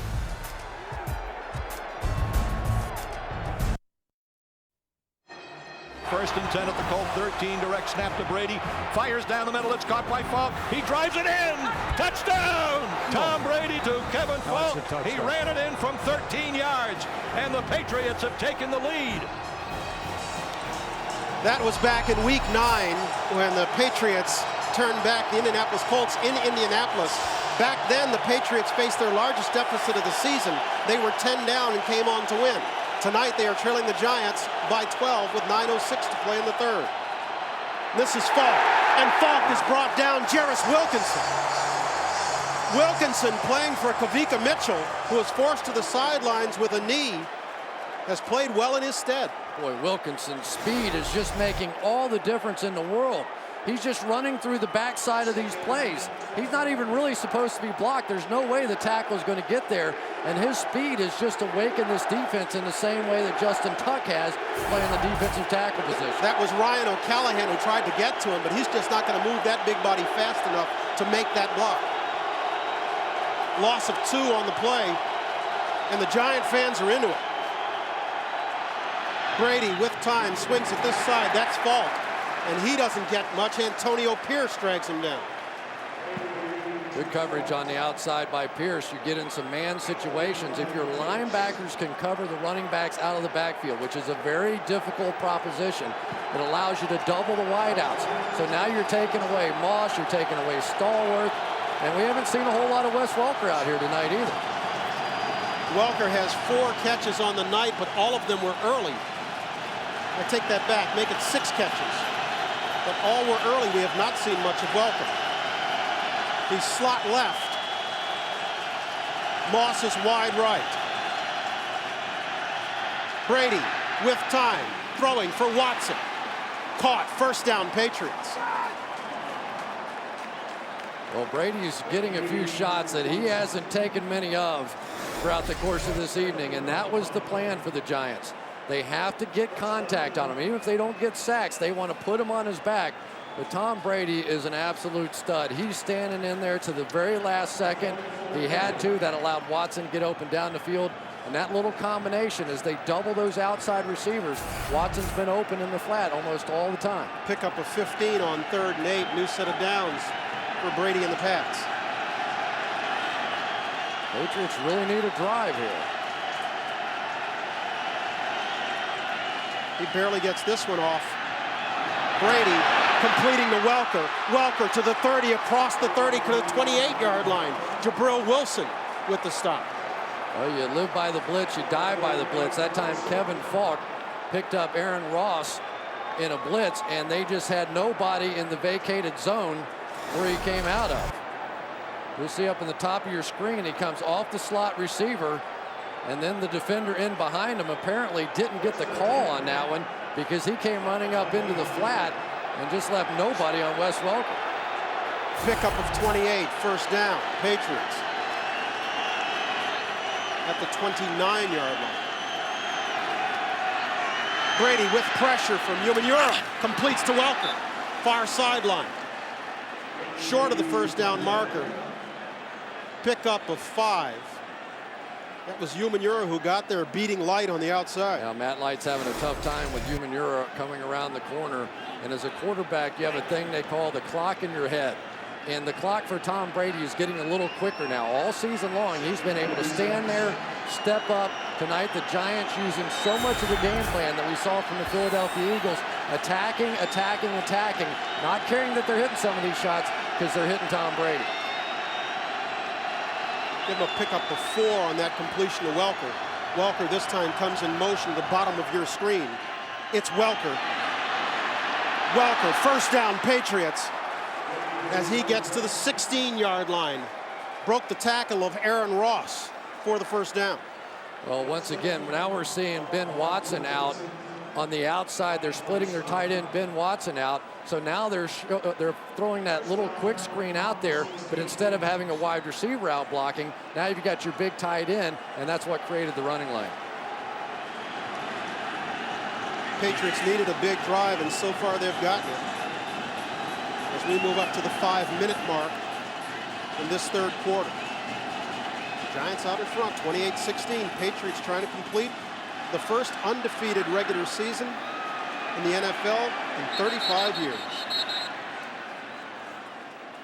Maroney has stood up in the hole. That one looked ugly. Lawrence Maroney was dancing with the stars there. I'm not sure exactly what he was waiting for, but he was just kind of dancing around. Maybe you saw Uzi Umenyiora in there. I'd probably dance a little bit too. But here we go. The difference in the ball game is the Giants scoring touchdowns in the red zone and the Pats kicking field goals. We'll see how this one goes. They've settled for 3 field goals tonight.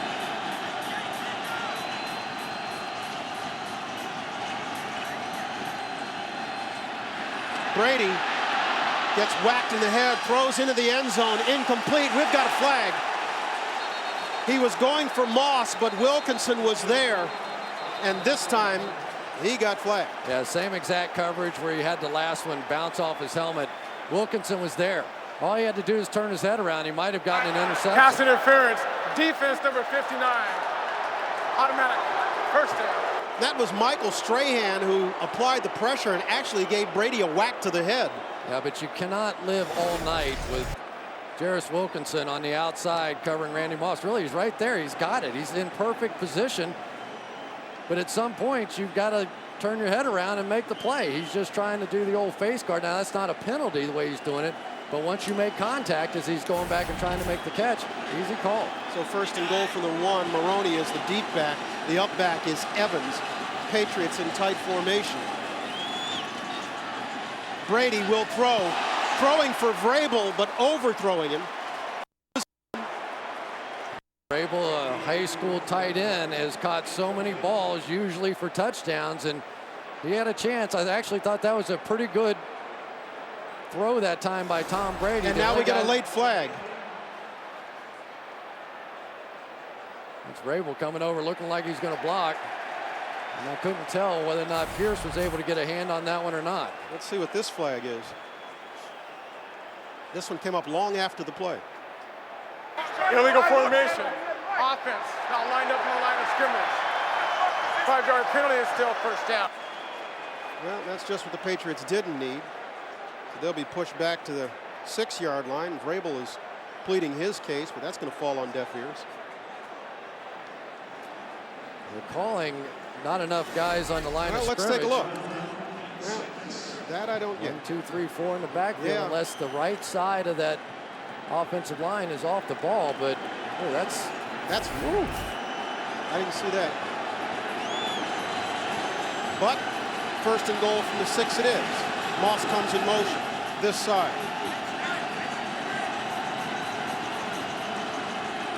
Brady will give to Maroney. Maroney, touchdown Patriots. Aaron Ross was there, but Maroney broke the tackle. And just like that, the Patriots have answered the drive of Eli Manning and the Giants and closed to within 1 score. One of the real assets on this football team is having a guy like Wes Welker on the outside that can come in and make blocks like that.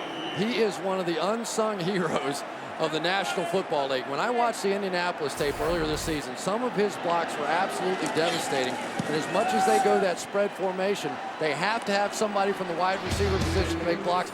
Welker's been tremendous. Hold the champagne in Miami. It's not over yet. 28-23 Giants.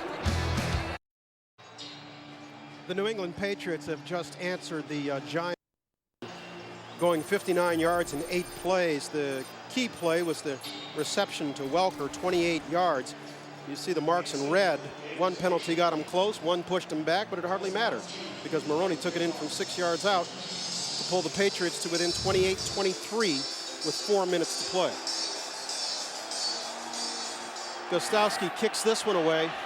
This is Hickson moving up to the 12-yard line to field it. Hickson slipping a tackle. Hickson to the outside, knocked down at the 40-yard line. And so Manning and the Giants will come out and operate with good field position. They're leading by 5.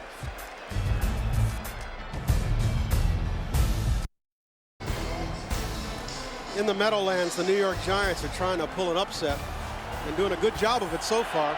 Inside 4 minutes to play in the 3rd quarter, they're leading the unbeaten Patriots 28-23. As Manning tries to screen this side, Brandon Jacobs can't find the handle. It falls incomplete. Boy, I tell you, that is a huge drop right there by Brandon Jacobs. They had the perfect call on. They caught the Patriots in a safety blitz. Rodney Harrison coming up through the gap. They have a screen pass called away. This is looking like a monster play here, and he drops the football. That's tough.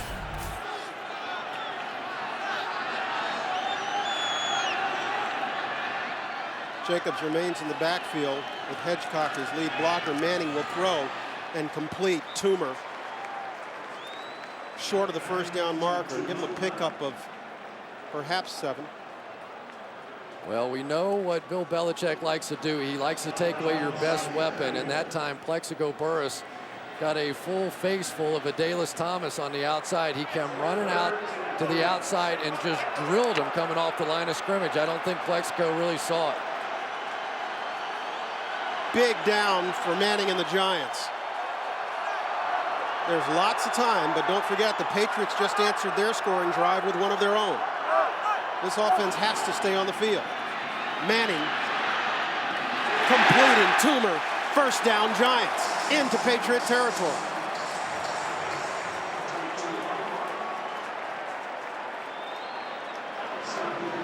This offensive line of the Giants has played well all night. They have kept their man upright, and he's delivering.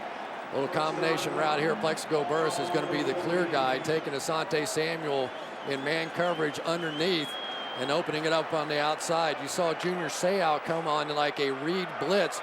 If Brandon Jacobs goes out of the backfield, he's got to go with him, but he was able to get a little pressure inside even with the coverage. Pick up off 10 on what was 3rd and 3, and this time Jacobs is knocked to the ground by Harrison as he tries off the right side. NFL Network is your home for the NFL Draft. Get complete gavel-to-gavel coverage of every draft selection and draft analysis too. The 2008 NFL Draft live on NFL Network this April. There are over 240 satellite, telco, and cable companies carrying NFL Network, so log on to iwantnflnetwork.com to find out who carries it in your area. Give Jacobs a pickup of 2. Manning, this time dropped in the backfield. Adalys Thomas, the huge loss for the Giants.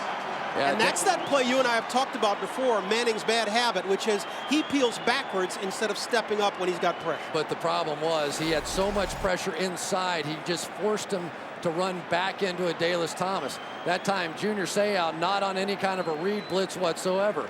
Just bringing pressure. He didn't care what Jacobs did there.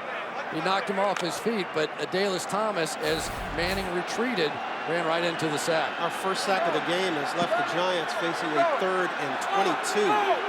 Now back on their own 45. Manning barely gets this one off. Harrison pressures him, completes it to Jacobs, and Jacobs can be far short of the markers as he drags tacklers to the 46-yard line. Junior Seau, the first to get there. Well, I haven't seen the Patriots bring in as much pressure as they're bringing tonight on Eli Manning, and now this is going to be the challenge for Eli. This is if he has a bit of a flaw, in my opinion. Sometimes when guys are really coming hard after him, and this is a screen, obviously you throw away from that a little bit, but you got to stand in there. You got to take some shots and deliver the ball, and I guarantee you in this 4th quarter, he's going to see a lot of that because it's starting to work for the Patriots. The Giants bring Fiegels on, high snap, no problem. Fiegels angling this one for the far corner. Let's see where they mark it. He keeps walking, brings it back to almost the 18-yard line. Let's take a look at those big games that are on tap tomorrow. We had a chance to do the NFC a little bit earlier, and we kind of dismissed the AFC, but it's pretty simple, really. If the Titans win, they're in.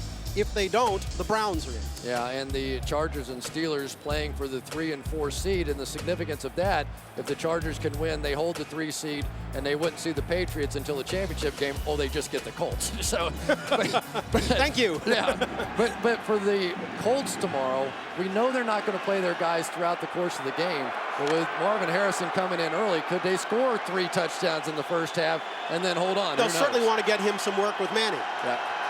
And, of course, where Manning goes, all the starters in the offensive line will go. Big drive now for Brady and the Patriots. He dumps this one off to Falk.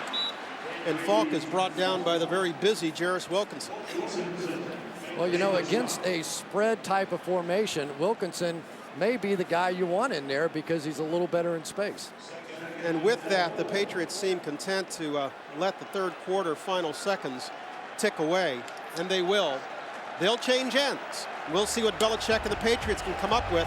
They're facing a 28-23 deficit. 1 quarter to a perfect season. We're back after this.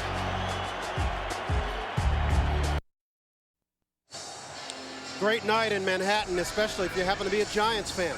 Don't forget, NFL Network is where football season never ends. NFL Total Access has the latest news and information from around the league, featuring exclusive Team Cam access all year long. That's NFL Total Access, Monday through Saturday at 7 Eastern. Of course, it's only on NFL Network. And this is where the Giants definitely need a stop. Momentum has swung the Patriots' way. They're down 5 as we start the fourth quarter. And Maroney is stopped in the backfield and dropped for a loss. I think Jay Alford was the first one to get there. Alford, a young man who played his high school ball only about a half hour from here in the Meadowlands. Yeah, he was playing his high school ball in the Patriots backfield that time. That was a pretty nice play. You know, and one of the things we haven't seen Tom Brady do tonight is hit a long pass play. They have 7 straight games now with at least one completion over 40 yards, but the Giants are keeping them in front of them, not giving up the big plays. No catches for Moss in the third quarter.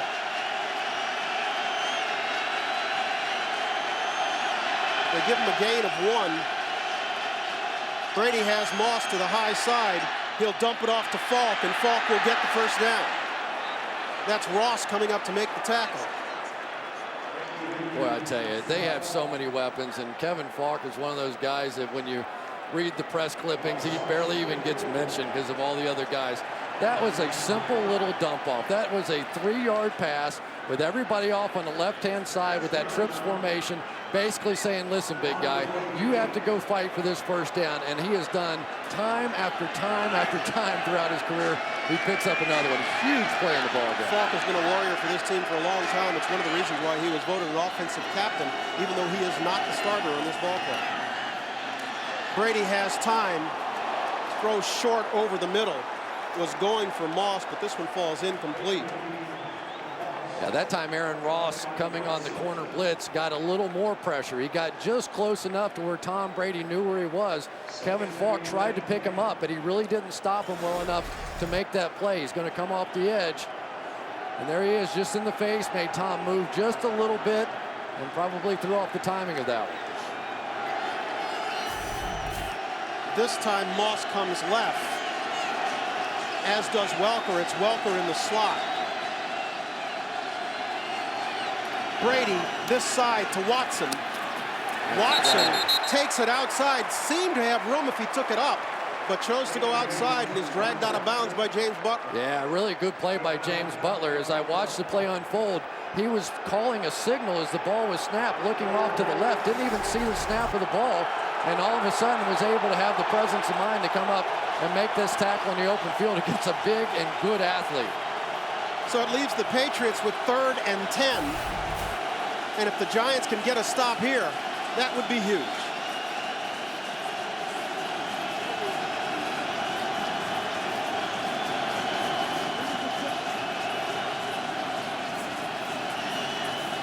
Brady's not going to beat the play clock. Well, they gave him the timeout. New England. Wow. They're first. They gave the Patriots the timeout. They're first of the second half, and so we'll take it with them. The Giants are out in front, 28-23.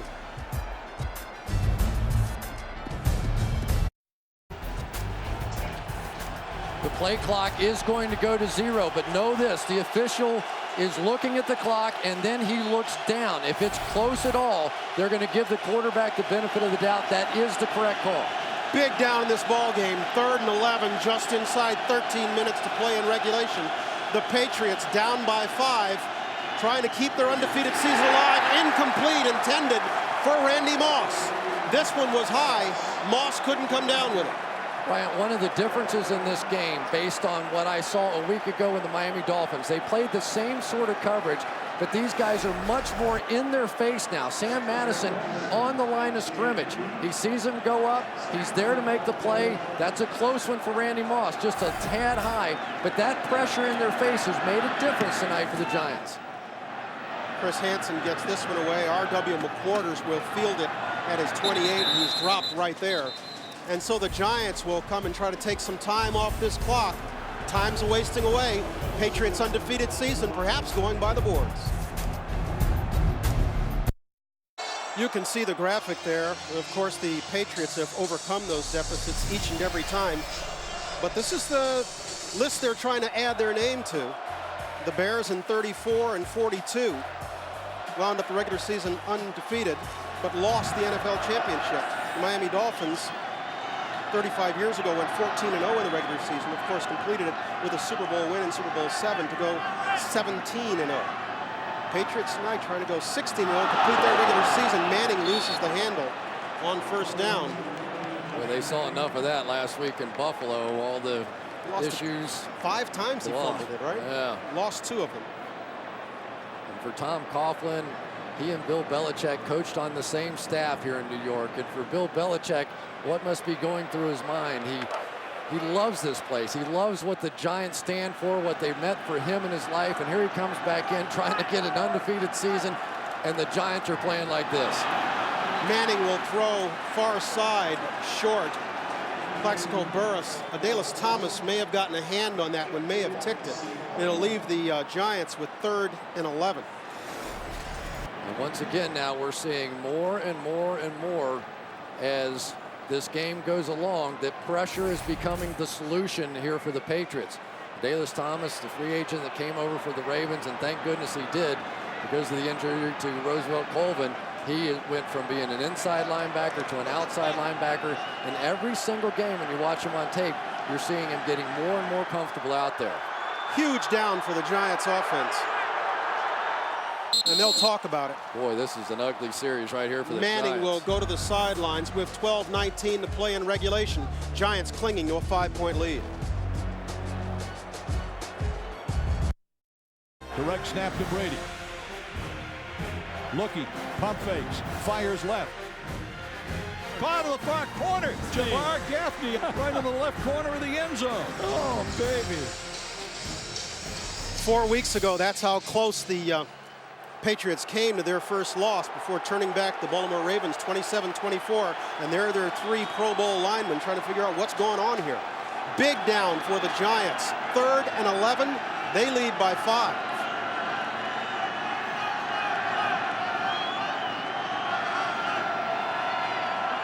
Manning throwing this side. David Tyree short of the first down marker.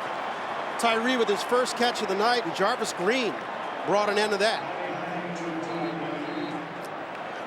Patriots that time come with a zone blitz off the edge, and really not a bad play call for that situation.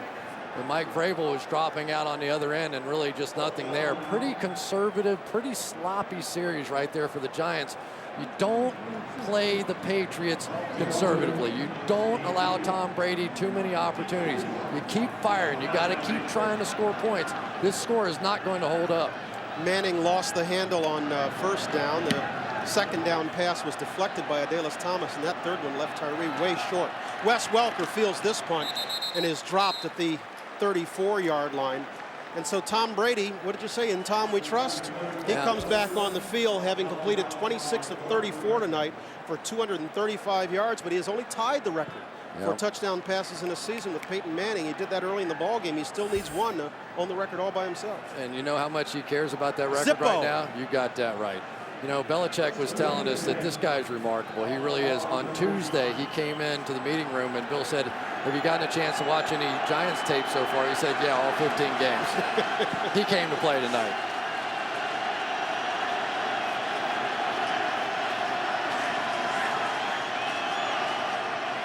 You know, the questions all week were for the Giants was who would play and how long. We got the answer. Everybody and all night. Brady will throw this one, aiming for Welker, incomplete. I thought the best thing that we found out yesterday was Brady said, give you an idea of how excited he and his teammates are, he brought a video camera along. First time ever on a road trip, he brought a video camera because he thought tonight perhaps had the potential to be something special, and he wanted to record it. Yeah, and he may be thinking, why did I do that? I've jinxed myself here, but he did. He said this is so special to all of us if we have a chance to do this. And let's face it, if they're going to do this, it's going to be number 12. He's got Moss matched up against Madison. He's got Moss down the field. Moss in and out of Moss's hands at the 15-yard line. Well, there's something you don't see every day. Jabril Wilson fell down in the coverage. Oh, my And all Randy had to do was stop and wait. Now, this is not an easy catch, but this is certainly a Randy Moss catch.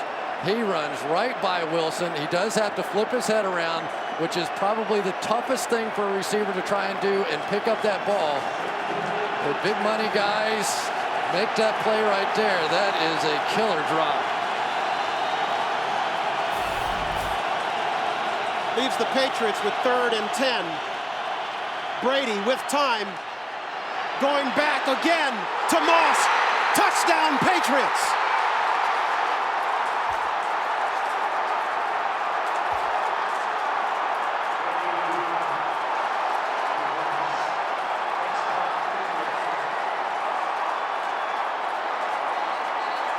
Well, there's two great football players showing why they're great.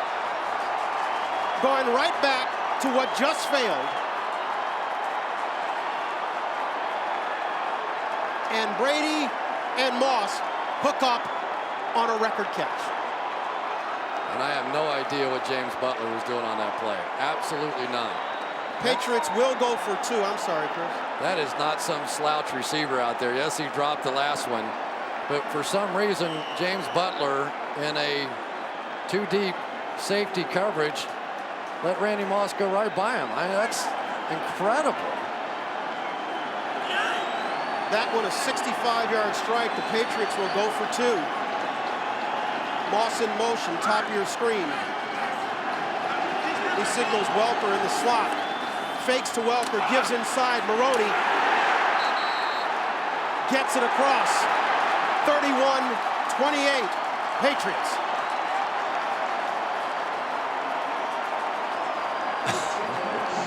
Wow. Well, congratulations, Tom. Congratulations, Randy. And maybe congratulations, New England Patriots. Oh, my goodness. 50 touchdown passes. I just, you know, it's absolutely incredible what he's been able to do. You now have Peyton Manning. You now have Dan Marino. And Tom Brady stands alone. The significance of that number, 50 touchdown passes, the significance of what Randy Moss has done, 23 touchdown passes. Let's give Jerry Rice a little credit. He caught 22 in 12 games during a strike-shortened season, but not even Jerry Rice got many gifts like James Butler just gave to Randy Moss right there. There's so many things remarkable about the play, though, because Moss had just exhausted himself running a deep route on the previous play, came back and gunned it again. 65-yard touchdown strike, and the Patriots with 15 unanswered points to take the lead 31-28 with just 6 seconds past 11 minutes remaining in regulation. And what do you do if Randy Moss drops a pass? Go back to him. Throw him another one, baby. Just take off. We've seen it so many times this year that Tom Brady will just take it and throw it up in the air. Now, that time, clearly he was open, but throughout the season, Moss has just made plays on balls time after time. Dominic Hickson at the 5. Hickson with some running room, getting back to the 30, crossing the 35 to the 37-yard line before he's shoved out of bounds. A little too late for some of the Giants on that sideline. Now we see a flag coming late. But that seems to be because there's a little bit of pushing and shoving on the far sideline.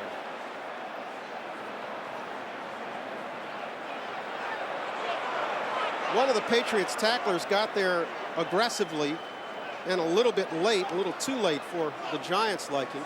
They're saying that was Brandon Merriweather who shoved Hickson out of bounds. But the flag came late.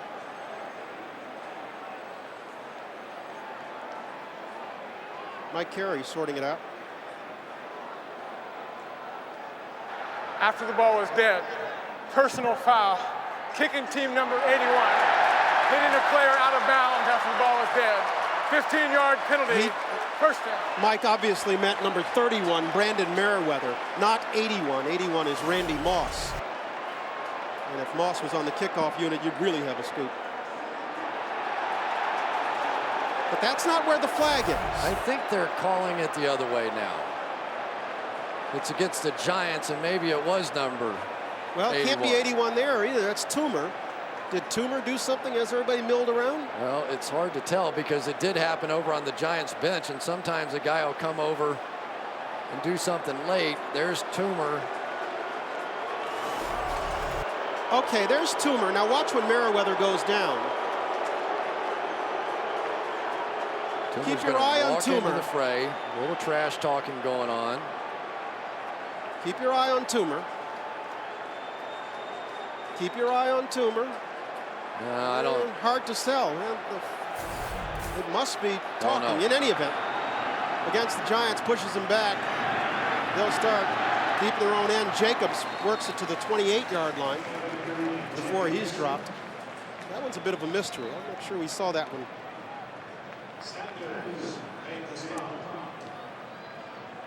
Tom Brady with his pads back on. He just knows what he had to do there. Get a little more comfortable, but I don't think there's any way in the world with this chance of history here tonight and going 16-0, you're getting Tom Brady out of the game at this point. Pick up the 5 for Jacobs. Jacobs tries the right side, reverses his field, comes back left. He'll have a first down, and he's brought down, but we've got a flag. This one could be coming back. Yeah, Ellis Hobbs is saying Amani Toomer did something illegal there as he circled back the other way. Holding. Offense number 81. 10-yard penalty is still second down. Amani's having a bad 5 minutes. Well, the Giants went from looking terrific to all of a sudden now struggling. See if we get a jersey pull out of that one. Yeah, I'd say that's a little bit of a grip.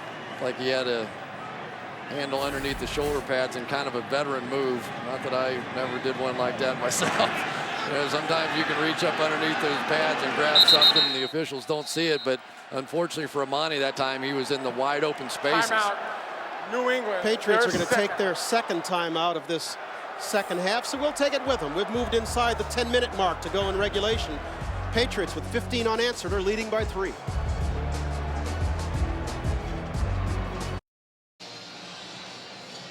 I heard him saying Namath, Bradshaw, Montana, Collinsworth. Yeah. They're gonna include your catches in those 2 Super Bowls, yes? No, I did more to make Montana famous than I did. What'd you have, 9 catches in your 2 Super Bowls? I don't know. It didn't matter. We couldn't beat Joe Montana. He's too good. 2nd and 7 for Manning and the Giants. We've moved inside the 10-minute mark. He'll fake to Jacobs, and he'll throw far side over the head of Plaxico Burress. Picked off by Ellis Hobbs. Did he get him down? Yes, he did. Patriots ball game, first turnover of the night. And I think it was really Rodney Harrison who made that play. He got juked initially by Burress, but then he ran back underneath the throw, and as he did that, Eli had no choice to throw it up over the top, and Hobbs is the one that makes the play.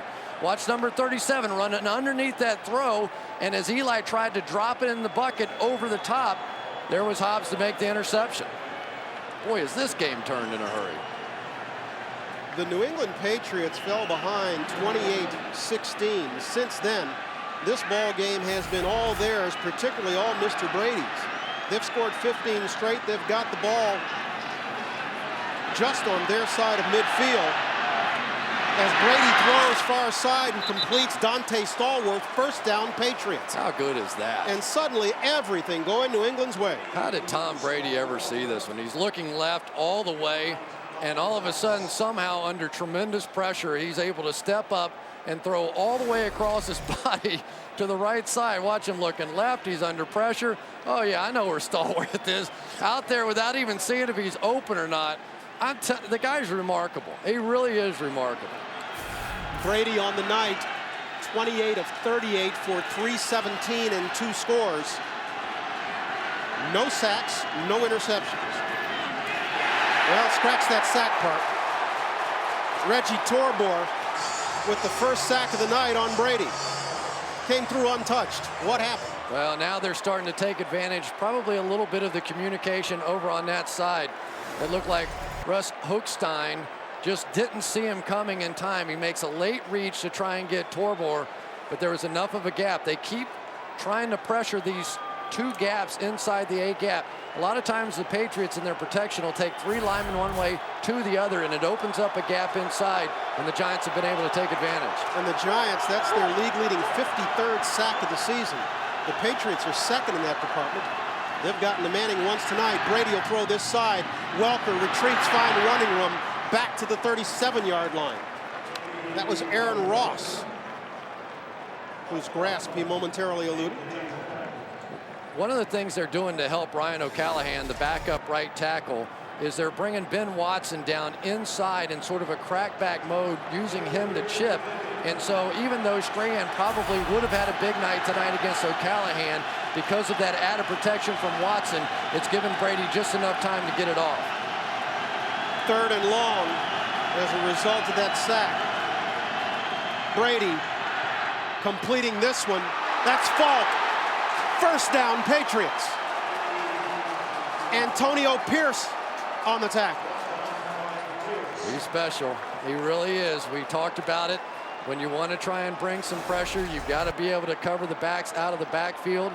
And really, pretty decent job in the coverage that time by Reggie Torbor. But this guy is just really something. Kevin Falk is, to me, a little bit like Troy Brown on this team. Never gets any credit. Nobody ever talks about him. Nobody's afraid of him. And yet 2 of the big downs in this game so far here in the 2nd half, it has been Kevin Falk with a catch and a run. Falk 8 catches for 64 yards. That pickup good for 13 on 3rd and 11. This is Maroney. Maroney cutting back inside and crossing the 20. Reggie Torbor with the stop. This Patriots team is oh so tough when they know get how a to lead. close, don't they? Sure do, boy. 83-1 in the regular season when they get the lead. And now you're starting to see this Patriots offense. They don't have to throw the football now. Now they can get those offensive linemen off on the right-hand side and get them moving forward, not backwards in pass protection. And believe me, offensive linemen are happier doing that. Patriots trying to make this a 2-score ball game. Maroney is the lone back. Brady will give to Maroney, and he's dropped in the backfield. Michael Strahan. Strahan has been getting doubled and tripled all night long, and then all of a sudden he said, to heck with that. He just took Ben Watson and just crammed him back into the backfield, trying to cutoff block, and he took 2 guys right into Lawrence Maroney. They have done so much tonight to try and take away Michael Strahan, and it has worked for the most part, but that time he simply took over. It'll be 3rd and 9, and Madison has gone to the bench with what we are being told is an abdominal strain. And so the Giants, already shorthanded in the secondary, have to go a little deeper to their bench. Brady will throw, completes to Welker. 1st down, Patriots inside the 10. Wow. If you're not getting there with the protection, and let's give Ryan O'Callahan a little credit on that one. He had Strahan by himself that time and got the job done. And we go back to the touchdown to Randy Moss, and we believe Sam Madison pulled up lame on the play before, that abdominal strain, whatever may have happened. But I guarantee you somebody on the Patriots sideline or in the press box saw what happened on that one, and they go right back to Moss, and that's how they scored the touchdown. Welker enjoying a big night with 11 catches, 123 yards. He leads the NFL in catches, and he now owns the franchise season record. This is Moss working his way inside the 5. Giants come with a complete sellout blitz that time, and if you're going to do that, they're just going to go to that little smoke screen on the outside. Say good luck, young man. Corey Webster trying to tackle that guy. At least he got him on the ground. We're moving down inside 5 minutes, and this would be a huge stop for the Giants if they could hold the Patriots to a field goal and keep this a 1-score ball game. Well, this Patriots offense is just relentless, aren't they? You think you've got them right under control?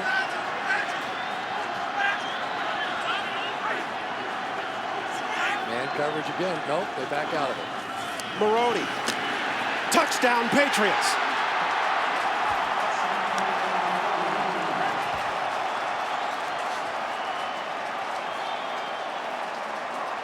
You know, Lawrence Maroney scored that touchdown, but I got to tell you, Randy Moss is the guy that set it up. They come out of it. They look like they're going to bring pressure. They come out because they feel like they have to double team Randy Moss on the outside. There's no support from the safeties. Watch him drop out. There's Jabril Wilson dropping back. When he's not there to help against the run, it's easy. That's the power of having that type of receiver on your football team. Terrell Owens the same way in Dallas. Make that 22 unanswered for the Patriots. And they've moved out in front by 2 scores now, 38-28, with 4:36 to play. Well, it is starting to look like it's a perfect season now. For a time there, when they were down 28-16, it looked like the Patriots were going to have all kinds of problems with this Giant team that has shown an awful lot of game tonight. But it's hard to believe this Patriot team, with the prize close to their grasp, would let it get away at this point. But you know, think about the pressure on this team. I mean, they are trying for a perfect season. They go in, the Giants are doing everything right. Their pressure is getting there. They're playing well offensively. They're playing well defensively. And Tom Brady just refuses to fold. And they give up the big play on the long pass, and all of a sudden the game just completely turns around. But nobody has come up with an answer so far for Tom Brady in the shotgun, spreading everybody out and making these plays. Which is not to say there isn't an answer. We saw the Eagles come up with it for a time. We saw the Ravens come up with it for a time. Certainly the Colts did for a time. The idea is they can't do it for 60 minutes. And the key word is for a time. For a time. You know, and that's really what's been going on with this football team. Sometimes they win it with their offense. Sometimes they win it with their defense, their special teams, whatever the case may be. But this is a professional football team. They are methodical in the way that they beat people. This is Hickson, who has over 200 yards in returns tonight, adding to his total as he crosses the 30 to the 33-yard line, and the Giants will come back out. We got a little extracurriculars yet again on the field. Here's another look at the touchdown. Maroney running through the area that was vacated by Wilson. And there's Ellis Hobbs. He's the one who set it up with the interception, the lone turnover of the night. And what is it we read about the Patriots? When they have a turnover advantage, they have won 47 straight. Tonight would be the 48th. Well, they win a lot, so those numbers are always going to look pretty good. You know, look, I mean, we're surprised there's only one turnover. Both of these teams won last week despite turning the ball over 4 times. But this one's been pretty well played. And so huge job now for Manning and the Giants offense. They get it started with Jacobs off the left side. And here comes another flag. I'm telling you, it's guess who? Who do you think's out there stirring the pot? Rodney, at the end of almost every play, is going to give somebody a little something. And then you retaliate. The play was dead. Personal foul. Defense number 37. Grab an opponent by a face mask and drag him down. 15-yard penalty, automatic first down. And you can tell Bill was very pleased with that. He says, let me have Rodney over here to talk to me for a little while. Yeah, he's going to James Sanders is checking in. Ball game and now. Here comes Rodney. And you think he might get a little lecture. I mean, here you have game in hand. And I'm all for, you know, a little, you know, tough guy and all that. And Bill's saying, are you kidding me? How long have you been on a football team? Do you know we're playing for an undefeated perfect season? Go sit down. I've seen enough of your garbage tonight. You know, but that's his game. That's his game. So the penalty moves the Giants into Patriots territory, and Manning will throw on first down and complete to Steve Smith. The rookie out of USC gets it inside the 40-yard line. The Giants now move to a hurry up as we move to the 4-minute mark. You know, touchdown, field goal, either one here keeps you alive in this ball game. And Eli, as he gets into these 2-minute offenses, plays better. This is where he's at his best. He'll give to Jacobs. They'll try to keep the Patriots honest, but not very. Junior Seau has seen that once or twice. Junior Seau, are you kidding me? I mean, come on. I've seen that one a few thousand times. They're coming over. And when you watch these two guys on film, Seau and Bruschi, they never run themselves out of position. You know, they're never one of those guys that they're salivating and you see them quick run and they get the cutback. They play their position. They play their gaps, and they never give up the cheap one. If you're going to get one on this defense, you have to earn it. And the clock just ticking away, and the fans don't like this. Awful lot of time elapsed. Down to 3:15 as Manning throws and completes to Smith on the far side. First down, Giants. Ellis Hobbs making the stop. Well, one of the things the Patriots will do is they will give you somebody, as long as you're willing to throw it to the outside. That time they came on a blitz, straight man coverage, good throw by Eli, good read by Steve Smith. Giants have moved it to the 27-yard line. New set of downs for Manning in the offense. And again, an awful lot of time running off the clock. Manning steps up, throwing short for Amani Toomer. He couldn't quite step into that one. That'll stop the clock with 2:36 to play. I couldn't tell if Vrabel got his arm or not as he threw it. Maybe he went by and sort of knocked it out of his hand. It looked like maybe he got it jostled and he like shot putted this thing out of there. Vrabel's going to come around the corner as he resets here. He just doesn't get anything on this throw at all. And that was a touchdown looking play right there. Give Vrabel at least a little credit on that one. But for Eli, he had a great opportunity. Mike Vrabel expressing some amazement that after 12 years in this league, he finally got his Pro Bowl selection. Very well deserved, too. Yep, good for him. He's played well. Giants with 2 timeouts, and they've still got the 2-minute warning to come. Manning will throw and complete to Jacobs, and why he didn't go out of bounds is anybody's guess. Well, he comes up short of the marker. Yeah, pretty nice job there by the Patriots taking away the outside, and you know what Jacobs saw. He saw the first down marker and trying to pick that up. Now they'll come back right to him again, I'm sure. Well, Manning will try to keep it himself and would seem to have enough for the first down. And it would appear that will get us to the 2-minute warning. It will. The Giants are in need of 2 scores. They're trailing at 38-28 in the Meadowlands. The Patriots are 2 minutes away from a perfect regular season. We're back to see it unfold after this.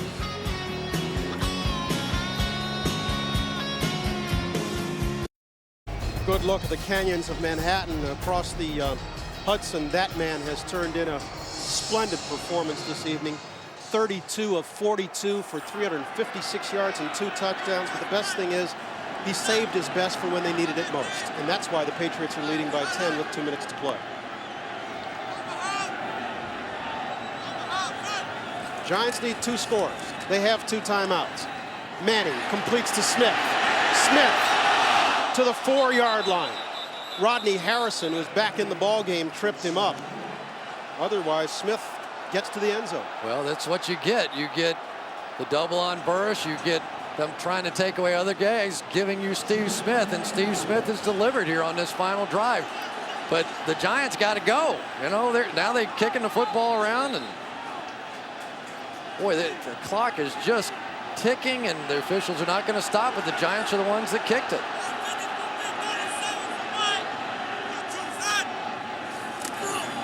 Manning throwing for Burris, in and out of his hands. Ellis Hobbs on the coverage, threw it to his back shoulder. You know, you got a guy as big as Plexico Burris on the outside, and I understand the theory here. He's trying to get it into the back shoulder, but clearly he had position. If this ball is just a high arcer, Burris is going to make that play. So it'll be 2nd and goal from the 4. 1:16 to play. Remember, the Giants still have 2 timeouts. And now the Patriots are going to call timeout to talk about it. Timeout. New England, their 3rd and final 30-second timeout. You heard Mike Carey. That's their 3rd and final of the half. Belichick clearly saw something he didn't want to face. Yeah, well, we know the rules by now. The coaches are allowed to call timeouts on the sideline for better or for worse, as we've seen throughout the course of the season. Probably for worse this season. Yeah, I've been a few of those, but, you know, for Bill Belichick, this is a dream come true. I mean, this is a guy that grew up with his father. He idolized Don Shula. He was at the Annapolis at the Naval Academy, where his father, Steve, was a coach for so many years. As a boy, he sat by his father and watched game tape after game tape after game tape. He understands the historical significance of matching what Don Shula had done with the Miami Dolphins. Of course, he still has a long way to go, and you've got to get that trophy at the end to match him. But this is clearly a very significant moment for him personally. Do you buy into that in order for the season to be validated, you have to win it all? Yes. You do? Yeah, I do. 16-0 is not an achievement in and of itself in your mind? No. I mean, it's a great achievement. I don't want to say that. But when you're comparing it to the Dolphins, you can't compare them at that point.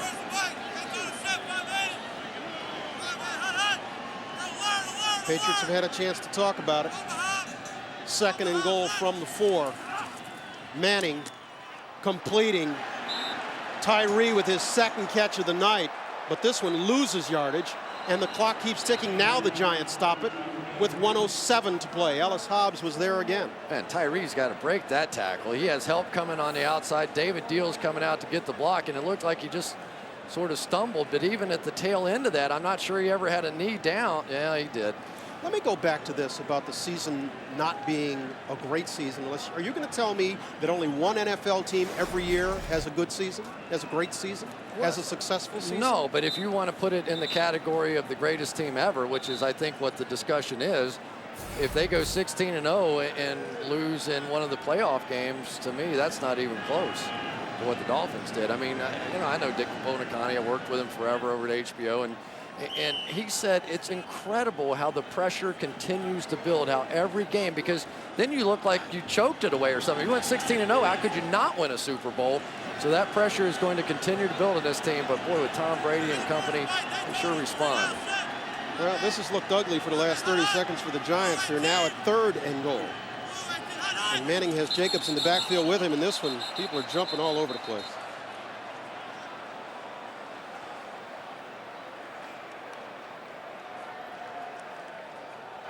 Encroachment. Defense number 75. After this is the goal, still 3rd down.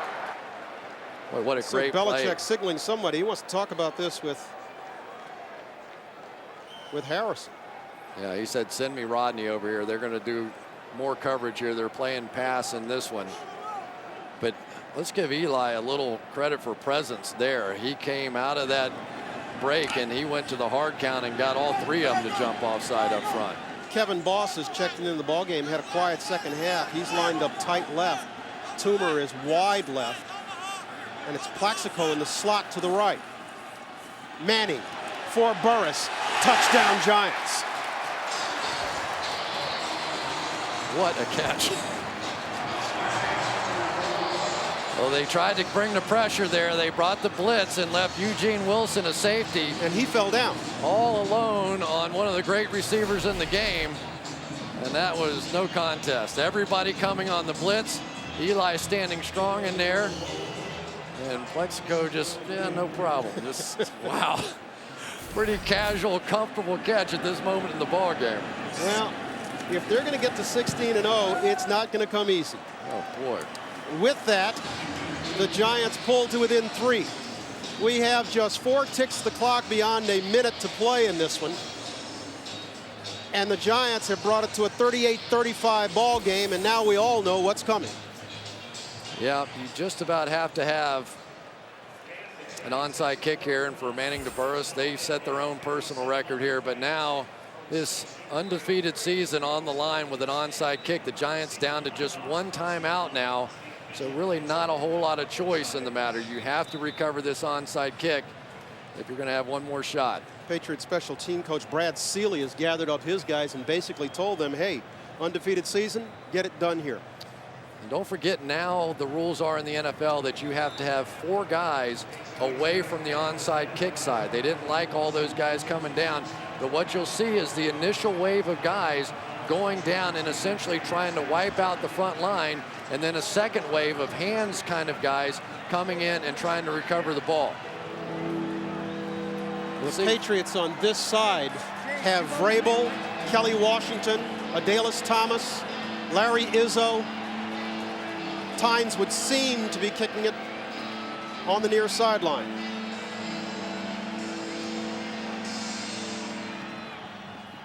Vrabel. That should do it. Tynes tried to get a bounce and have this one bounce towards the Giants. Instead, it went right to Vrabel, and he went immediately to the turf, and that would seem to get it done. The Giants have just 1 timeout to stop the clock.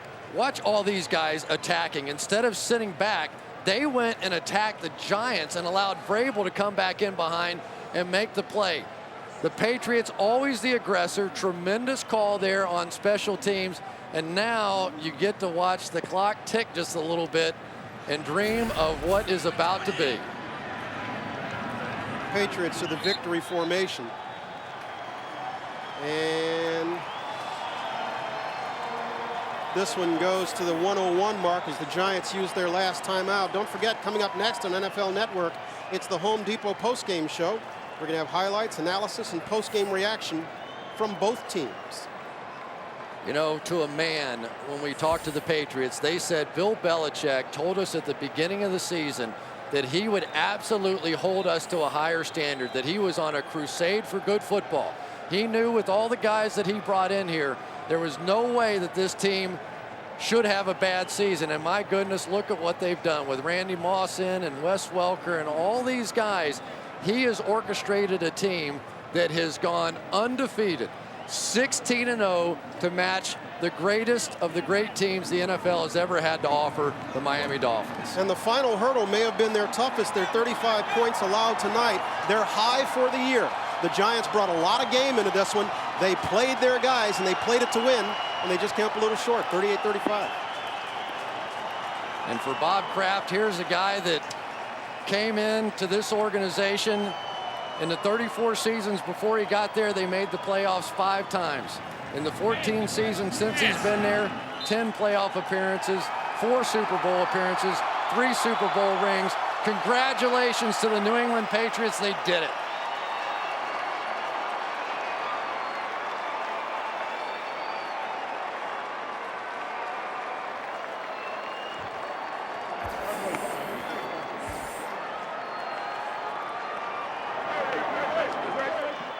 For the Patriots, their season begins and ends at Giant Stadium in the Meadowland. Their first victory of the year was back on September 9th here against the New York Jets. They won at 38-14. Their last regular season victory of this season comes tonight against the New York Giants. They win it 38-35, and now it's on to a week of rest and then to the playoffs. Let's go down to the field where Adam Schefter, I believe, has Tom Brady. Adam? Thanks very much, Brian. Tom, what does 16-0 mean to you? Well, I think it's a lot of hard work, and proud of this team, the way we responded. We were losing there in the second half and came out and played some of our better football, so it's a great win for us. What happened on the record-breaking touchdown pass? The previous play, Randy dropped that pass. You went back to him. Describe what happened. He didn't drive. I threw a bad ball to him, so I tried to redeem myself, and I threw it about as far as I could and tracked it down. It was, I guess, a good one to go ahead on, and you know, with the meaning of that, a touchdown for Randy and for myself, for our team, something special. For all the records that the Patriots and you set tonight, what is the one thing you remember about this evening? 16-0. I mean, we're down, what, 10 or 11 in the third quarter. The crowd is into it, and we found a way to win. So it's what it's going to be like down the stretch. I just hope we can continue to play this type of football. Tom, congratulations. Thank you. Tom Brady, 32 of 42 for 356 yards and 2 touchdowns. Back to you, Brian. All right, Adam, thanks very much. We got an awful lot of numbers coming at us. I mean, one of the things that kept the Patriots in good stead tonight was their stars played like stars. It wasn't just Brady. You see Moss's numbers, 6 catches for 100 yards and 2 scores. And how about Welker, 11 catches, 122 yards on the night. You know, this is a football team, and I think back to the first Super Bowl that Tom Brady had, and I remember the pregame introductions where in Super Bowl history they had always sort of introduced one side of the ball one at a time. And for that Super Bowl, they introduced themselves as a team. They were huge underdogs going into that game, like 16, 17 points. And yet they fought, they scrapped, and this young guy, Tom Brady, at the end of that game, when everybody thought that he was just going to take a knee and play for overtime, comes out and drives them down the field for the game-winning touchdown, and he has been doing it ever since. You cannot give Tom Brady enough credit for what happened out here tonight. He was sensational. He said we were down, what, 10 or 11? Exactly, he was down 12.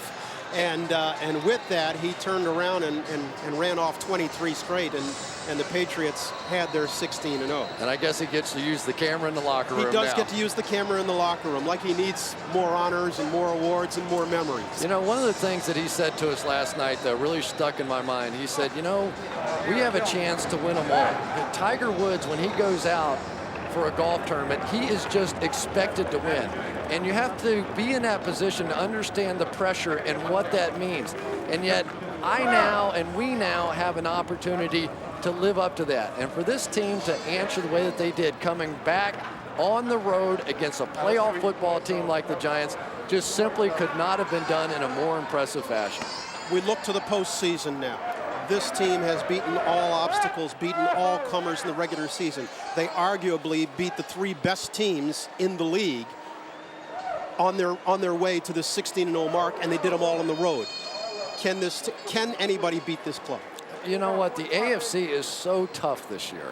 It just really is. You're looking at having to play either Jacksonville, Pittsburgh, probably, in the first playoff game. Jacksonville, just such a physical, tough football team, probably going to match up pretty well here. And then you would expect, unless San Diego can come in and knock off the Colts, what they've done before, that then you're going to get the rematch between the Patriots and the Colts. And if you watch that game, you know how close that was. And the Colts are all sick. They felt like they gave that game away at the end. And then I believe they'll probably meet the Dallas Cowboys in the Super Bowl. They complete that run. They deserve all the credit they're going to get. You took a look at the records that were set tonight. The major ones when they came on the air, of course, was the Patriots completing the regular season at 16-0. They have set a new record for points in a season, topping the mark of the 98 Vikings.